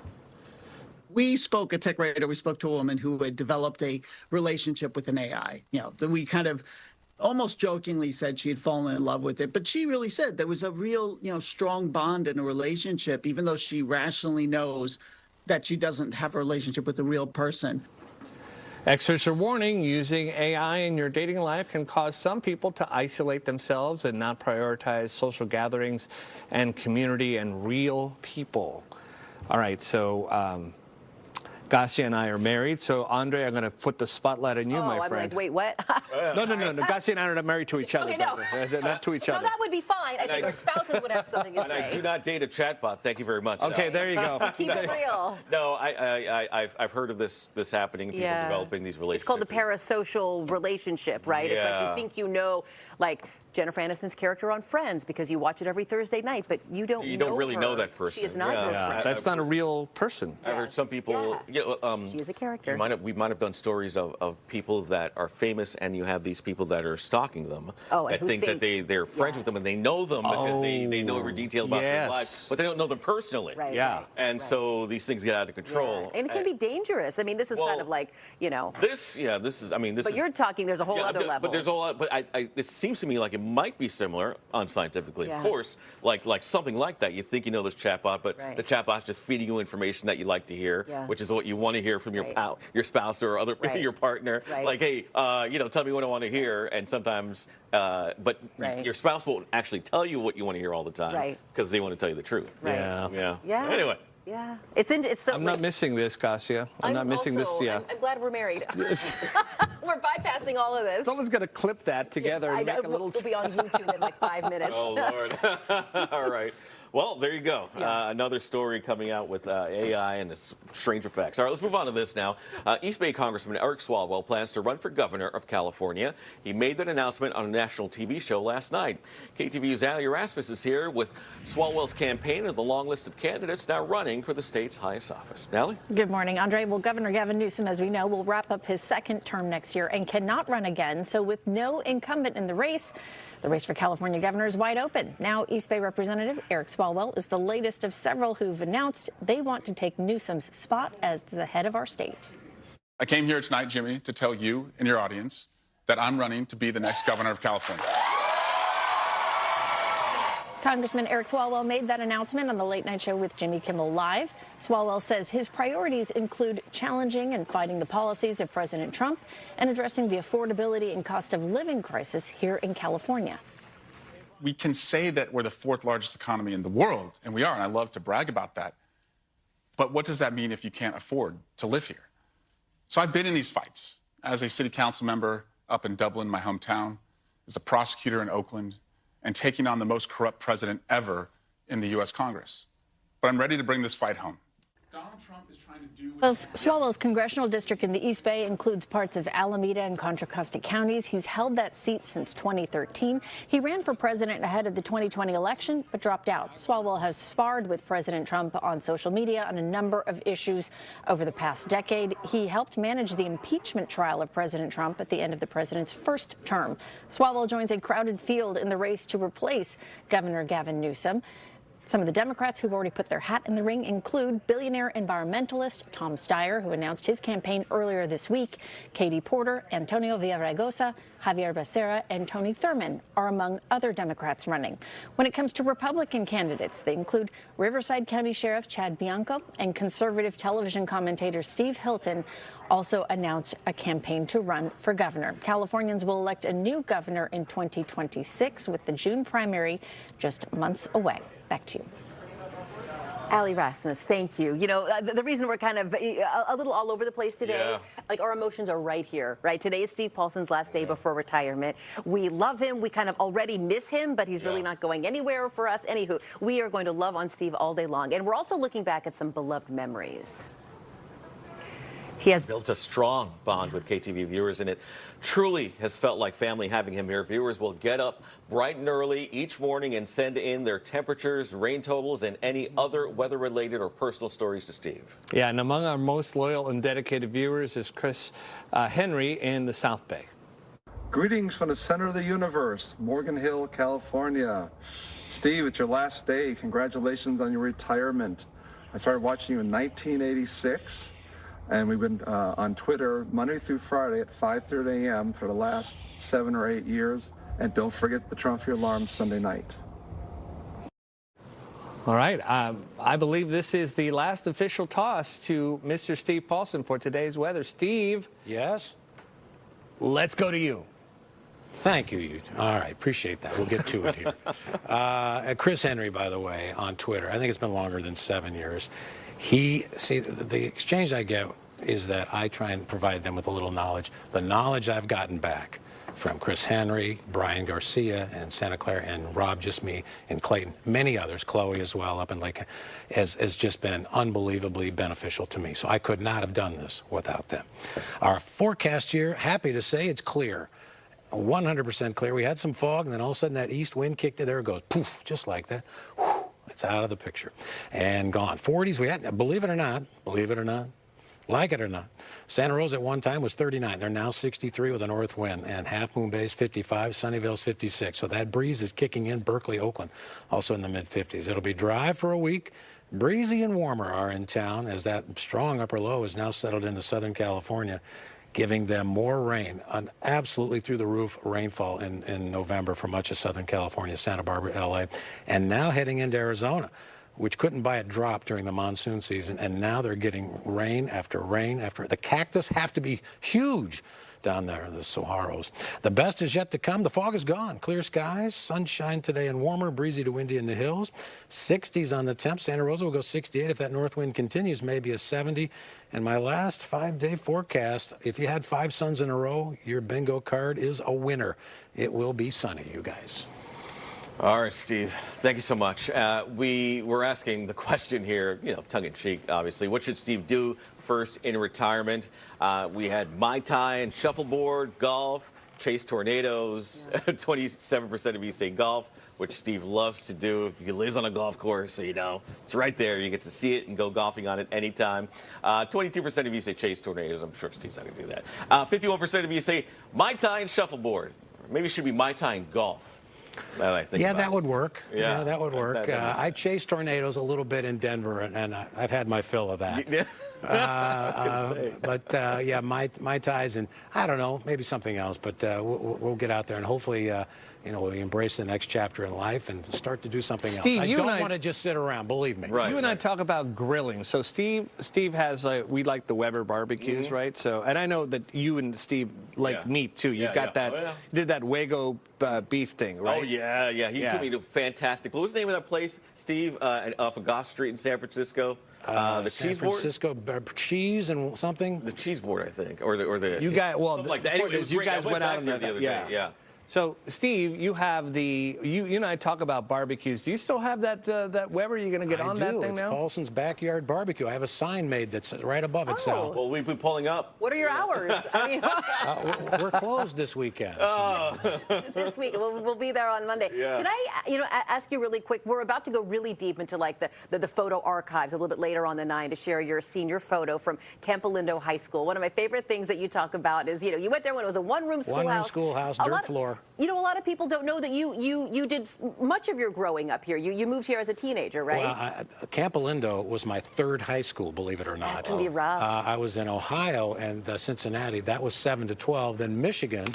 I went back to junior, middle school, then college at West Bloomfield, and then came out here my junior year. Yeah. Wow. And then you went to Chico, right? I went to Chico State, of course, yes. Awesome. Yes, good times There's some stories there. There's more than a few stories. All right, Steve, we get to see you throughout the hour here, so take a short, quick break. We'll bring you back in. We can't get enough Steve Paulson.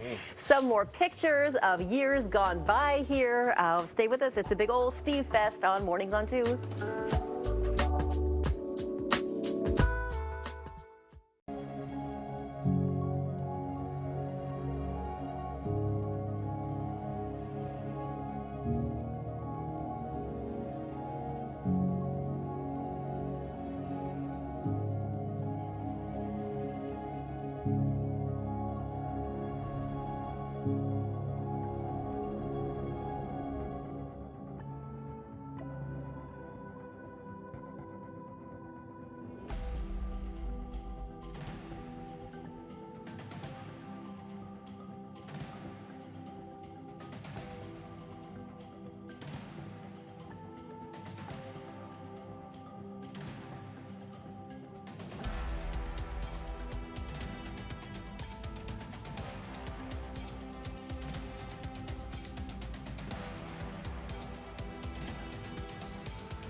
Breaking news, we've been tracking BART delays for hours this morning in the East Bay. Here's a live look at the Hayward station. That's the final southbound stop on the orange and green lines. Right now, trains aren't running between South Hayward and Berryessa. And BART says this is a result of what they suspect is vandalism to some of its equipment. Commuters are scrambling to find other ways to get around. I am visiting my grandson's school. He's in TK because it's Grandparents' Day. It's definitely a problem, but I hope they can figure out a solution. Somehow, fiber optic cables on the tracks were damaged, and that means it's not safe enough for trains to operate. BART says engineers are working on the issue. No word on how long the repairs will take or how soon before stations between Hayward and Berryessa will reopen. Federal investigators releasing new photos showing the final moments before a UPS plane crashed in Kentucky a couple of weeks ago. More than a dozen people killed here, and as Fox's Steve Harrigan reports, the NTSB says structural issues may be to blame. 2 weeks after a deadly UPS plane crash in Kentucky, federal investigators are revealing what went wrong. The National Transportation Safety Board releasing a preliminary report showing cracks within hardware that held one of the engines. Dramatic images show the left engine separating from the wing before flying up and into the fuselage and turning the plane into a fireball. The NTSB is focusing on the engine pylon. That is what mates the engine to the wing itself. And they're looking at the aft portion of that engine pylon where fatigue cracks were identified, which eventually failed during the accident flight. The plane eventually took off, but got only 30 feet in the air before crashing into a petroleum recycling facility. 3 pilots on board were killed, along with 11 more people on the ground. Once that engine separated, it began to move upward, and then it departed, and then we have a fire. You're not going to survive that. Investigators say the MD-11 plane last underwent inspection in October of 2021. But a detailed inspection of its hardware was not expected for another 7,000 flights. The Federal Aviation Administration has since grounded all MD-11s until they can be examined and repaired. Then they'll determine what the actual inspection protocol is and what the remedial action will be to get the airplanes returned to service. The final federal report with safety recommendations is expected within 1 year. In Atlanta, Steve Harrigan, Fox News. The U.S. Justice Department is suing Governor Newsom over a California measure that extends in-state tuition benefits to undocumented immigrants. The California Dreams Act allows undocumented students to apply for state-funded financial aid.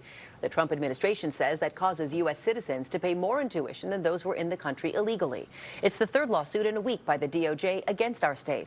A spokesperson for Governor Newsom's office calls the suits meritless and politically motivated. The Justice Department abruptly changed its position about the criminal indictment of former FBI Director James Comey and now says the grand jury properly approved those charges.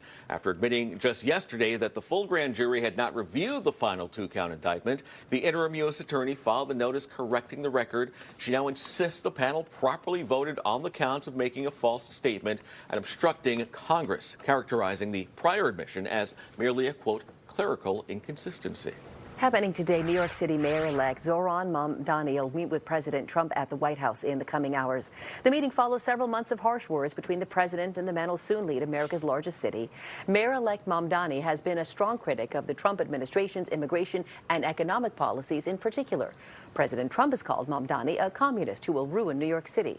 The president says he expects a pleasant and productive meeting today.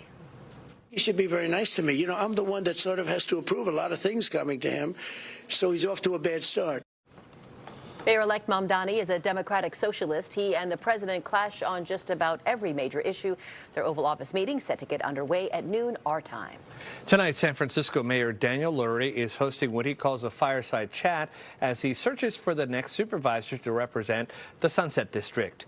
The mayor's office confirms at least 5 names are now on the short list. They include Natalie G., who works in Supervisor Shaman Walton's office, neighborhood activist Albert Chow, Asian Art Commissioner Tiffany Deng, Community College trustee Alan Wong, and former Academy of Science executive Ike Kwan.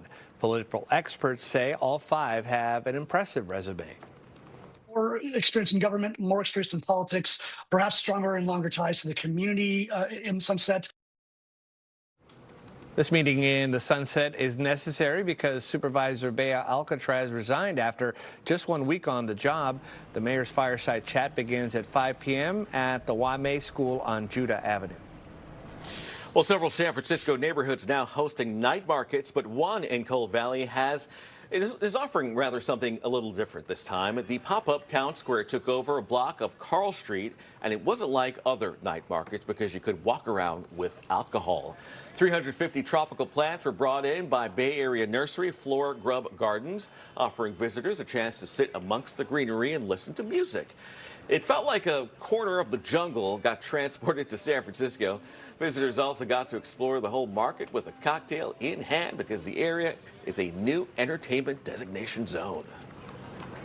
It's beautiful. I mean, you don't think of hanging out amongst plants in the winter, so it's kind of nice to be able to get a drink in the middle of the street with all the plants. It's really freaking awesome. Yeah, come home from work, make a cocktail, come out here. The night market also had mulled wine and dozens of local vendors for those looking to shop for local holiday gifts. We even got to hear from local ornament makers who say it feels less like work and more like quality time with their community. This is so fun. Also, we're husband and wife, and we never get to hang out, so this is like an opportunity for us to stand together for 4 hours and hang out. Well, there was also a contest for the best pie at the market. The judges say this is the best part of them for the night. The fact that I get to try 27 pies, and I brought my stretchy pants. And this isn't the last night market in San Francisco either. Night markets are planned for the Excelsior and North Beach neighborhoods in December. All right, sounds good. Blowing off steam might actually make you more fired up, it says. Coming up on Mornings on 2 to 9, why venting can actually crank up your heart rate instead of cooling you down. Plus, this week's better-than-expected jobs report throwing into question whether the Federal Reserve could still lower interest rates next month. I'm Alexandria Hoff in Washington with more on why some say we are still on track for another cut. That's coming up.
the unexpectedly strong jobs report released this week is raising questions about whether the Federal Reserve is still on track to cut interest rates again next month. Fox's Alexandria Hoff is in the nation's capital with the latest. Stocks opening Friday with a boost of optimism from New York Fed President John Williams. Williams saying in a speech from Chile he's still in favor of an interest rate cut in December. It's imperative to restore inflation to our 2% longer run goal on a sustained basis. It's equally important to do so without creating undue risks to our maximum employment goal. Therefore, I still see room for a further adjustment in the near term. This despite the latest jobs report showing better than expected growth. The economy adding 119,000 jobs in September, throwing into question whether the Federal Reserve is likely to now hold off on lowering borrowing costs. Nearly all of this solid monthly job growth came from the private sector and went to Americans rather than foreign-born workers. Last month, Fed Chair Jerome Powell cautioned a December rate cut wasn't a foregone conclusion. This as markets have taken a U-turn this month, the global sell-off amid fears of an AI bubble, putting the markets on track for their worst week since April. Still, the Trump administration says the U.S. is moving in the right direction under the Trump administration's economic policies. You are going to see job numbers in the second half of next year that are going to blow you away. The Fed's next meeting starts December 9th. In Washington, Alexandria Hoff, Fox News. Bitcoin appears to be headed to its worst monthly decline since the crypto collapse of 2022, with the price dropping more than 23% this month. The cryptocurrency, which had peaked above $126,000 in October, has now plummeted over 30% from that high. Driving the sell-off are massive liquidation events, which have wiped out billions in leveraged crypto positions in the past day. If the downward trend continues, analysts warn the market could be headed for a prolonged phase of extreme fear. San Francisco-based Salesforce is investigating a possible data breach that could have affected the private information of hundreds of its customers. The cloud-based software company is blaming a third-party vendor for the problem, which was uncovered earlier this week. Salesforce says it's contacted all the customers who may have been affected by the possible security breach. All right, this is my story. I guess Bay Area AI chipmaker NVIDIA has signed its first lease for office space in San Francisco. The Chronicle reports the Santa Clara-based company will lease 45,000 square feet in the Mission Rock development near Oracle Park. The building is home to the headquarters of cryptocurrency exchange Coinbase. We reached out to NVIDIA for a response, but a spokesperson declined to comment on the report. Well, Holiday Rush officially underway. Coming up on Mornings on 2 to 9, we're live from SFO, where it's rolling out a new feature to move passengers along faster. Plus, a trailblazer takes center stage. The first ever #1 pick in the new Women's Pro Basketball League joins us live in studio for fresh off of historic night draft. And KTVU's annual One Warm Coat Drive begins today, and you can help make sure people in need stay warm this winter. If you're able to, donate a new or gently worn coat.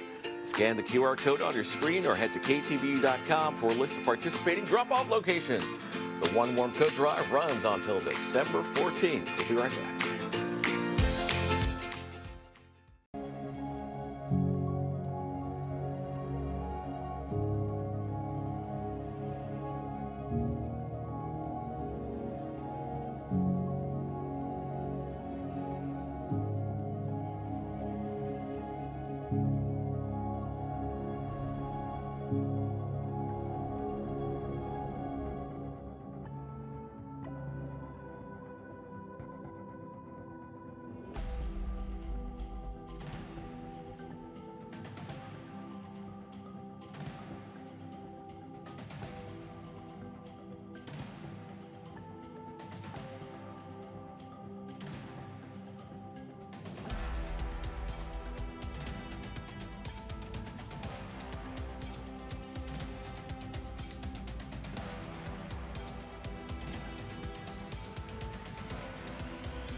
Welcome back to the 9. A gorgeous look out over that pretty city. It's nice and clear, so much calmer than it was weather-wise at the beginning of the week.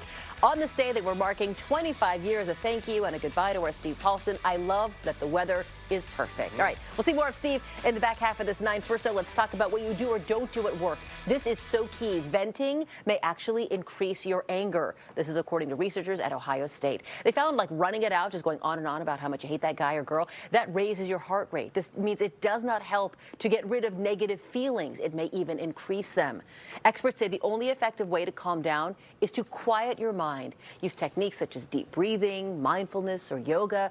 They say talking about your feelings can help, but it's different than venting. They say you can talk about your feelings once you've calmed down and you're actually focused on problem solving. This is good advice. I wonder what about going to work out, like a punching bag or anything like that? That kind of venting, yeah, but I think this is talking about venting like... Not like, oh my gosh, did you see what she did? I can't stand her. Running your mouth, yeah. Right. That stuff will get you, that stuff only gets you worked up. It's like the poison deepens. Yes, it just gets worse, It really you know? So I had to does. start, we were in the newsroom. Get it out of your mind, You know, so I had to start pulling back and just sit Right. at my computer, breathe in and breathe out, listen to some calming music at my computer station, at my work desk, and just let that, and then I could focus after that. Yes. But man, in the middle of it, my mind is going nuts. Right. I can understand that for sure. All It makes right. sense to me. This is news you can use, Yes, right? for Okay, sure. let's switch over to traffic here as we are really at the very beginning of what's expected to be a record-breaking Thanksgiving holiday travel period. Our Devin Truby live at SFO. There's a new feature there, Devin, that should help speed up holiday travel, right? Yeah, that's right, Gassia, but only for some people. Let's go ahead and take a look at it. It is the new Clear Plus feature that we are seeing, only located here in Terminal 1 on the mezzanine level, so you got to come upstairs, even though there was also a clear line downstairs. And it's that nice bright gate you currently see illuminated in white. This is an E-gate, so rather than having to still go to the TSA agent and get your face scanned, we're going to see this gentleman do it right here. He's just going to scan his face right here with the agent, and then the gate is going to turn green, allowing him to pass through. If it doesn't, it'll turn red. Hopefully it turns green for him now that I've called him out here on live TV, and then he will immediately get to go into the area for the screening. There, he's good to go, and he gets to skip the agent altogether, so you don't have to worry about being called intermittently with your TSA pre-check, fellow passengers. So it really should speed up the process. Clear tells us that they launched this and they wanted to get it set up at the airport specifically for those host cities for the World Cup. So it's already in Atlanta, at DC at Reagan, and at Seattle Tacoma SeaTac. And then this opened yesterday at SFO. Great timing for us because we're also hosting the Super Bowl and before that holiday travel. SFO forecasted to have 160,000 passengers, a total of 6.3 million travelers between Thanksgiving and New Year's Day. Oakland is also ready to welcome nearly 250,000 passengers during the Thanksgiving holiday travel period. And Minetta, San Jose, they're projecting an average daily departure of more than 16,000 people. Busiest day is still expected to be Sunday, November 30th, with as many as 20,000 passenger departures. Typically, we see the Friday before Thanksgiving week being the busiest outbound day, mainly because a lot of kids have the entire week off from school, so people don't wait until next week. They leave now. But then the other big day will probably be the Sunday after Thanksgiving, and that'll be more focused on arrivals back into SFO. SFO got a lot of other features to help speed up the process for travelers that don't have Clear Plus. You can check bags at the rental car and long-term parking facilities before having to take the air train in, so that's less stuff for you to haul around, and you can avoid those lines to check baggage once you're at the terminal. You can also book the parking in advance online. Special shout out right now if you're going to be flying out of San Jose Minetta. 15% off for parking right now, no coupon code necessary. Just a little highlight for you there. SFO is expecting 4% more people to travel this year in comparison to last year. Reporting live at SFO, Devin Truby, KTVU, Fox 2 News. All right, Devin, thank you. San Jose will once again become a soccer spotlight as the city will host the National Women's Soccer League Championship game between two teams with a long history. KTVU's James Torres is live at PayPal Park to break down tomorrow's match. Well, Northern California has always been a hub for great women's soccer, and starting tomorrow night, some of the best players in the world right now will take center stage right here at PayPal Park, and here are some of the storylines you will want to know if you want to follow along. We're talking the Washington Spirit, led by big names like Trinity Rodman and Croy Bethune. They take on Gotham FC and stars like Rose Lavelle and Emily Sonnet. Washington looking for redemption. They lost the championship game last year. And Gotham, talk about an underdog story. They look to become the first number 8 seed to win the NWSL title. All week long, San Jose and Bay FC's home stadium prepared to host the finale. We had a chance to talk to Bay FC co-founder and women's soccer legend Brandy Chastain about how women's sports, soccer especially, is exploding worldwide. You know, going back to the first World Cup in '91, it was so anonymous. You know, all we wanted was for people to enjoy the game, to come out, share in the excitement. So that's what we've brought during this time. Our community has been amazing. There's been parties, there's been events, there's been award shows. This match puts us one step closer, and all the hype surrounding the 2026 FIFA World Cup coming to the Bay Area next summer. Of course, those matches will be at Levi's Stadium, not at PayPal Park. When it comes to these two finalists, both are seeking their second NWSL championship title. This will be their 44th matchup, the most of any two teams in the league's history. Kickoff is set for 5 o'clock tomorrow. Reporting from PayPal Park, I'm James Torres, KTVU, Fox 2 News. With the first overall pick in the Women's Pro Baseball League draft, San Francisco selects Kelsey Whitmore. Yeah, you heard it right. Kelsey Whitmore was the first pick in the inaugural Women's Pro Baseball League draft. Kelsey is a longtime member of Team USA and represents the U.S. in several international tournaments. She also played for the Sonoma Stompers, the Oakland Ballers, and most recently, the Savannah Bananas. Kelsey Whitmore is live in studio with us this morning. Kelsey, congratulations on being the #1 draft pick. Tell us how you felt when you heard your name called out first out of everyone. Yeah, no, I was so excited. Yeah. Honestly, it's been a blessing. Truly, I'm thankful that God gave me an opportunity. And when I heard my name, I kind of burst out in tears. Did you? I was so excited. I was just in the environment with all my friends and family that meant the most to me. Oh, I think I have to pull my mic. Well, anyway, so we'll keep talking. Okay, so was your family with you? Describe what was the situation there when your name was read. Yeah, when my name was called, honestly, I just had so much excitement, and I was. So you made history. Yeah. You made history. So when you consider that. Let me bring my mic a little closer to you because they're saying they have a problem with it. So you made history, and considering that you're the first pick in this league for the first time, what goes through your mind, and what do you hope that people watching and young girls watching will see? Yeah, no, I mean, I really just want young girls to know that they belong in this game. They have a place in this game, and everything that's any opportunities that arise through them, they have the chance to be able to play this game at the next level. Yeah, and so fans, you're meeting for the first time. What's the strongest part of your game, that you tell fans or that you're looking forward to demonstrating when you get on the field? Just being able to compete. Yeah. Honestly, that's what my main priority is as a pitcher and as an outfielder. Being able to be on that field and just really give everything that I have and trying to be a leader for the young girls as well that are coming into that league. That's really what I really want to do, is just inspire them and keep going with it. It's interesting here that you played for the Ballers, and I want to talk about they had an open tryout for the Ballers. You walked into that open tryout, and you were only one of 3 players to get signed out of 110. That is pretty amazing because, when you walk into these open tryouts, this is not, something that, just an easy thing to get. When you were able to clinch that and get onto that team, how did that make you feel? Oh, man, it was a blessing for sure. I always had the goal of playing at the next level, and at that time, I was in a place where I needed a new team to play for, and so when I came out here in Oakland and tried it for the team, and I was able to get the call the next day, it was definitely a blessing. So the WPBL, it was actually co-founded by Justine Siegel. She was the first woman to coach for an MLB team. What was that team? The Oakland Athletics. Your career seems to be coming in this full circle moment here to the Bay Area. Tell us your thoughts about being here. Now, I should point out that, this is fresh, this is a brand new league here, and you all will be playing in a neutral spot in Illinois when the season starts next August. So you won't be here for the season, but you're still playing for San Francisco, right? And you keep playing for San Francisco teams, and you always have this connection to the Bay Area.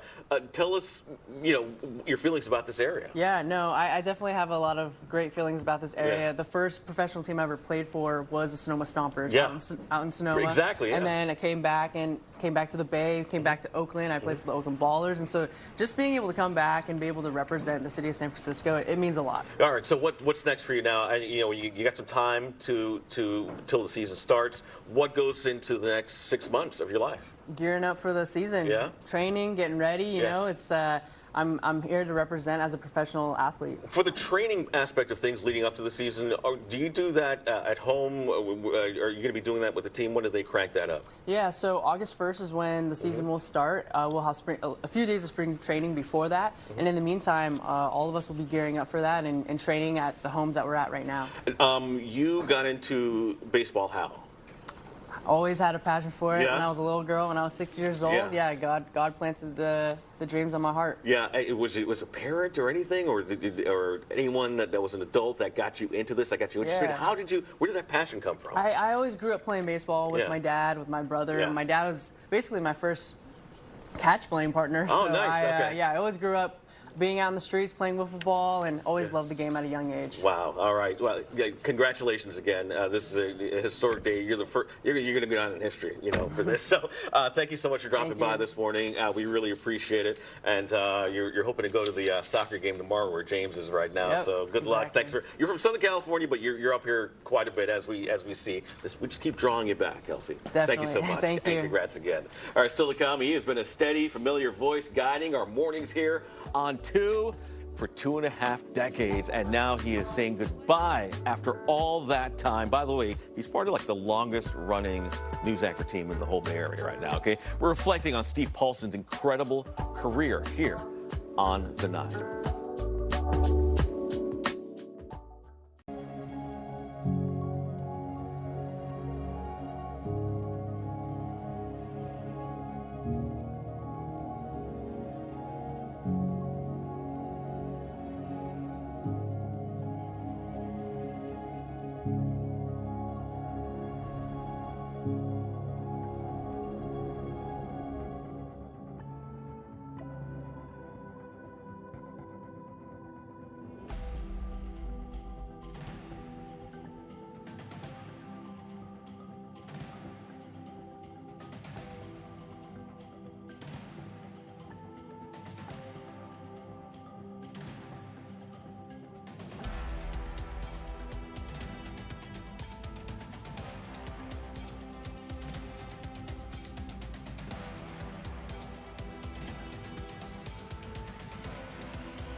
Steve, will we have more June gloom today? Maybe some good vibration. Good vibration. Good vibration. So on that cricket story, you two, I have to stick around for the information. The puns. Yes. The puns, the groans, the music knowledge, some of the many things we love so much about our beloved Steve Paulson as he is hanging it up here after 25 plus years at KTVU. This is his final day before retirement. Steve came here to KTVU way back in July of 2000. Steve made each morning fun for us with that famous Steve Paulson smile and his unique sense of humor. So on his last morning at the station, we wanted to go back into the KTVU archives, pull some of Steve's most memorable moments, and you'll see just how many lives he touched within our newsroom. Time now for weather and meteorologist Steve Paulson. Steve Paulson started his KTVU journey in the summer of 2000. You're out near Santa Cruz, about 68 degrees. He quickly became our expert on Mornings on 2. Steve Paulson, though, we start with you. Starting with me. Glad to see Steve Paulson as well. We need to know the latest forecast for us. So do I. I know. Status quo, though, Coast and Bay. I know what the heck I'm doing. Yes, you do. Yes, you do. Yeah. Thank you. We're glad. At least today. Steve loves to help kids learn about weather and also knows a thing or two about sports. Turn on this low. We're going to get a little bit of this streamer coming out. That's your light westerly breeze. Hey, when I was in Little League, I was a pitcher. Who did I emulate? Juan Marichal. There you go. I did the high kick. Juan Marichal. If I did that now, you'd have to take me to John Muir. He's always ready to help mentor new KTVU colleagues if they wear a tie. I do believe the ubiquitous James Torres is here filling in for Sal. There he is. Good morning, Looking Steve. sharp, man. Thank you. James, there was a guy here yesterday. Man, he was a sharp-dressed man looking yesterday. What did he look like? Well, he looked a little bit like you, but boy, he was dressed to the nines, so to speak. He had a tie on, Pam. Thank you. All right, there was some guy here yesterday not wearing a tie, so we kicked him to the curb and brought in the fabulous Allie Rasmus. Thank you, Steve. I also don't have a tie, but It's okay if you don't. Viewers love his clever wording, and he always makes us laugh. It's looking oh so dry, if you will. How dry I am. Going to be a lot of California sun today. Only pushing the upper 50s. Here he is, Mr. Sal Keston. I see what you did there. Thank you, sir. Steve. Well, someone who's irreplaceable, Steve Paulson. He's in the Weather Center. There'll be a robot here next week. Yeah, right. Steve Paulson's at home watching the weather, and wait a minute, the cat's here. Oh, no. I was waiting for the cat to come. The cat says, "Why are you putting me on TV?" He was so calm until the camera came on. Yay, rain is finally soup and stew weather. Can't wait. I know soup and stew. Yeah, they're good couple of good guys there. And he left us with wording we'll never forget. I gotta be the man when you're the man. Status quo. Hey, I believe Steve had a girl that he knew and liked named Offshore Flo. I heard Little Breezy's going to be at Chase Center this weekend. Might be a little cold out. Might want to bring a jacket, huh, Steve? Looks like it's going to be a hot one today over in Las Vegas. So it's not like triple digits. It's crazy hot. Steve, you know how you and I like it. A tad cool. And outside, it is severe clear. Honestly, Steve, this one is too good to retire. I think I might need your permission to adopt it. Well, you don't look that old. 76, that's the spirit. Kevin. Whoa. Let's get to it. I'm not an astronomer. I just play one on TV. Well, I guess we're going to me because Sal's not at the traffic cam, but don't worry, this isn't live. Steve, now I know you went to Campo. Copious amounts of rain. Come on, it's a boatload. We love you. All right. Don't take the graphic yet. All right, you can take it. You know, it's just me and an army of one. It's a Steve Paulson Friday as well. Every Friday is a Steve Paulson See, there Friday. you go. Yeah. I knew it. Thank you. We have to tell you that heavy side, that's our director, Ken. Yeah. He has been here just about as long as you have. We all know that heavy side by Steve Paulson when your weather graphics are acting That was up. computer freezes. That was a It was classic spot on. Yes. Ken Lawrence. That was the perfect, because sometimes I wouldn't load the show. Sal never has that problem. No, he doesn't. We use the same computer Same program. computer, and so Ken, that was Spot on. When I saw that, I was like, nailed it. I mean, can I just add, we've worked at other stations where there's like a weather producer and a da-da-da. There's not, you are looking at an army of one. You do it all. Yeah. I mean, everybody in the weather department. Right. You know, Mark, Rosemary, Roberta, they do double duty. For all the hours that you're all the hours we every put morning, in, and so kudos to them. So. Can I bring up a photo that I actually You sure can. deep into the archives? Look at this young, handsome man. We saw you on your first day here Okay, at now I KTVU. have to set this up. This is from Camp Olindo. This is a buddy of mine, Mike Bryan, and we went to Chico together as well. You didn't want to mess with Mike. Mike was a tough dude, but he was also a great friend. And we got into, college trouble, Sal, if you will, in Chico State. You don't have to explain anything any further. He married his college sweetheart, Renee, and they had 3 kids, and they live in Benicia, and he was, we had, I can't tell you how much fun we had, and he was kind enough to send that picture. Thank you, Mike. I love it. Can I tell you, the Campo community claims you. The statue of Steve Paulson outside of Campo is not yet complete, but they love you. They follow your forecasting. I mean, they love your support of the Camp Olindo sports teams because, as an alum, holds a special place. Let me get some acknowledgements in here, if I can, please.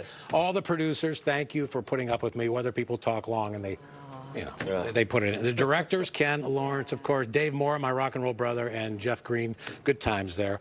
Some people in the evening, quickly here, Jana Katsuyama, the nicest. Yeah, a gem. Claudine Wong, and of course my favorite, but don't tell her, Christina Rendon. Don't. Greg Lee, Easy Money Greg Lee, Alex Savage, and of course Mike Meback. Mike, if the thunder don't get you, and this wonderful people here in the morning, they got to get up at terrible hours. They got to look good, sound good, and the reality is they probably don't feel good all the time, but they pulled it off because they're all extremely talented and professional. You too, Garcia. Well, thank you. I'm one of the, it's only I've been saving that joke for 2 months. It's only been 10 years that I've been on mornings, but I still feel like one of the new kids. You're and a rock. the new kid on the block over here, Andre, and my brother from another mother, the man, the myth, the legend. We'll be consoling. This relationship. We're going to be consoling Sal later. I don't know what I'm going to do. Steve and I have been friends for as long as he's worked here. Steve came to my wedding, so we are going to stay friends. That's Steve at my wedding. Look at that. And he got up and said something really nice there at my wedding, and he's like a brother, really. But thank you. It's been a pleasure and an honor. We're not quite done yet. There's more we're not. My car's running. It's not over. No. We'll be right back with more Steve Love in just a second here. We're keeping you as long as you're still on the clock.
Welcome back to Mornings on 2. I actually don't know what I'm going to do without being able to toss to you and talk about music, man. We'll see each other at the book club meetings. Yes. Yeah,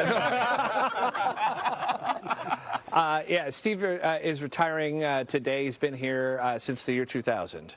July 2000. Right. Julie Hayner introduced me on the 6 o'clock news. Yeah, Saturday. I saw that. Yeah, and every time I go somewhere, people, I go to Trader Joe's, and they'll say, "Boy, that's Steve. You guys are a great team." We're the Fogg Brothers, remember? We were the Fogg Brothers, and nothing was scripted. It was all. I mean, this guy's sharp as a tack, so I had to play off of you. And you guys have formed a nice really relationship. Let me say, to fill in on this show is hard. Yeah. And Andre here, Senior, did it. So congratulations. Oh no, you guys, no, it's not easy. Trust me, it's not easy. I should also mention quickly here. Oh, there's part of the team. I don't want to Pam, of course, and Dave. Dave enjoyed talking about all the trivia and laughing at my crash jokes. Come on over, come over here, Dave. There's Dave. And doing the slow clap when Sal and I were being frivolous. I always tell people, they talk about how funny you guys are, and I say, you should hear him during commercial break. Yes. You should not hear us during I think it's an FCC violation, but yes, it's Possibly. Pam here, the only woman I know with the same humor as me, and that's a scary thing. Steve, can I ask you real quick? Yes. When you spent part of your youth here, you grew up here, and you've been in Denver and Chicago, whatever. Right. Coming back to the Bay, when you got this job 25 plus years ago. Well, here's the deal. Bill Martin called me. Yeah. I was out of work from Denver. They were still paying me, but no, they weren't. They paid me to go away. But Bill calls me and says, "Would you like to fill in one day a month?"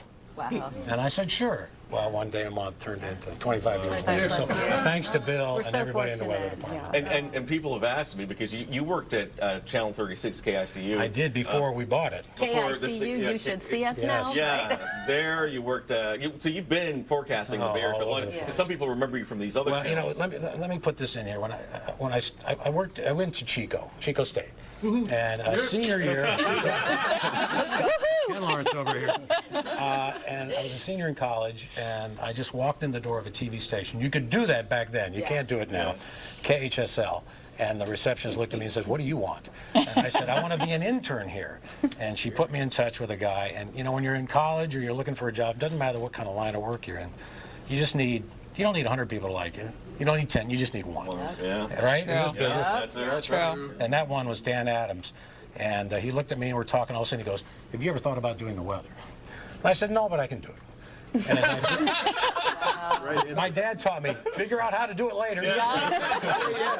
But I found out 2 weeks later, his weatherman had turned in his resignation 1 hour before I got there. Wow. Yes, true story. And out of all the people he interviewed, I was the only one who said I can do it. And 40 years later, I did it. Go. Wow. I thank you. Wow. I don't know if Mark wants to say. I have some microphones real quick, too. Kristen Ikuda, I just wanted to mention that she on Facebook, 3 generations of our extended family discuss Steve's forecast and references jokes. A common thing to hear in our house is, "Steve says rain is on the way. Take the darn raincoat to school." Thank you, Steve, for being the voice of reason for all frustrated parents in the Bay Area. Well, this is the man you're going to have to put your faith in right here. No, one thing that I've heard, and we unofficially talked to the other stations, we're all friends behind the scenes. Yes. I won't mention who they are because we can't, but some of the other stations have sent me text messages saying, "Give us Steve our love.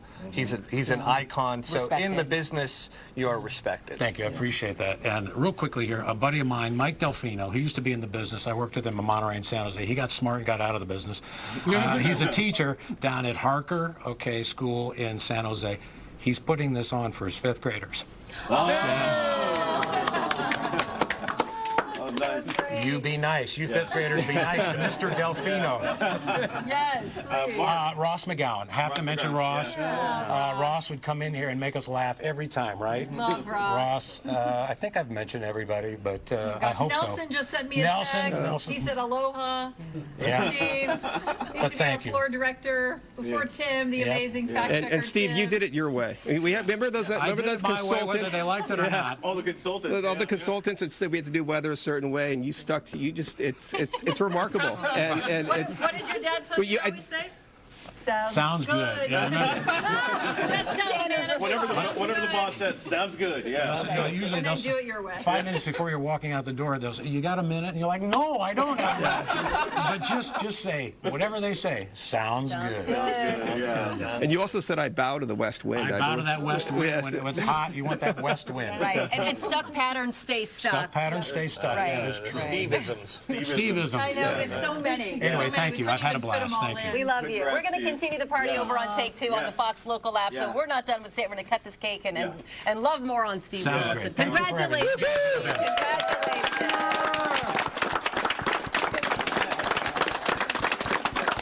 Thank you so much for watching. Steve was a big Bob Ross fan, by the way, so I had ChatGPT create this, and it says, congratulations on your retirement, Steve Paulson. Stick around for Take Two.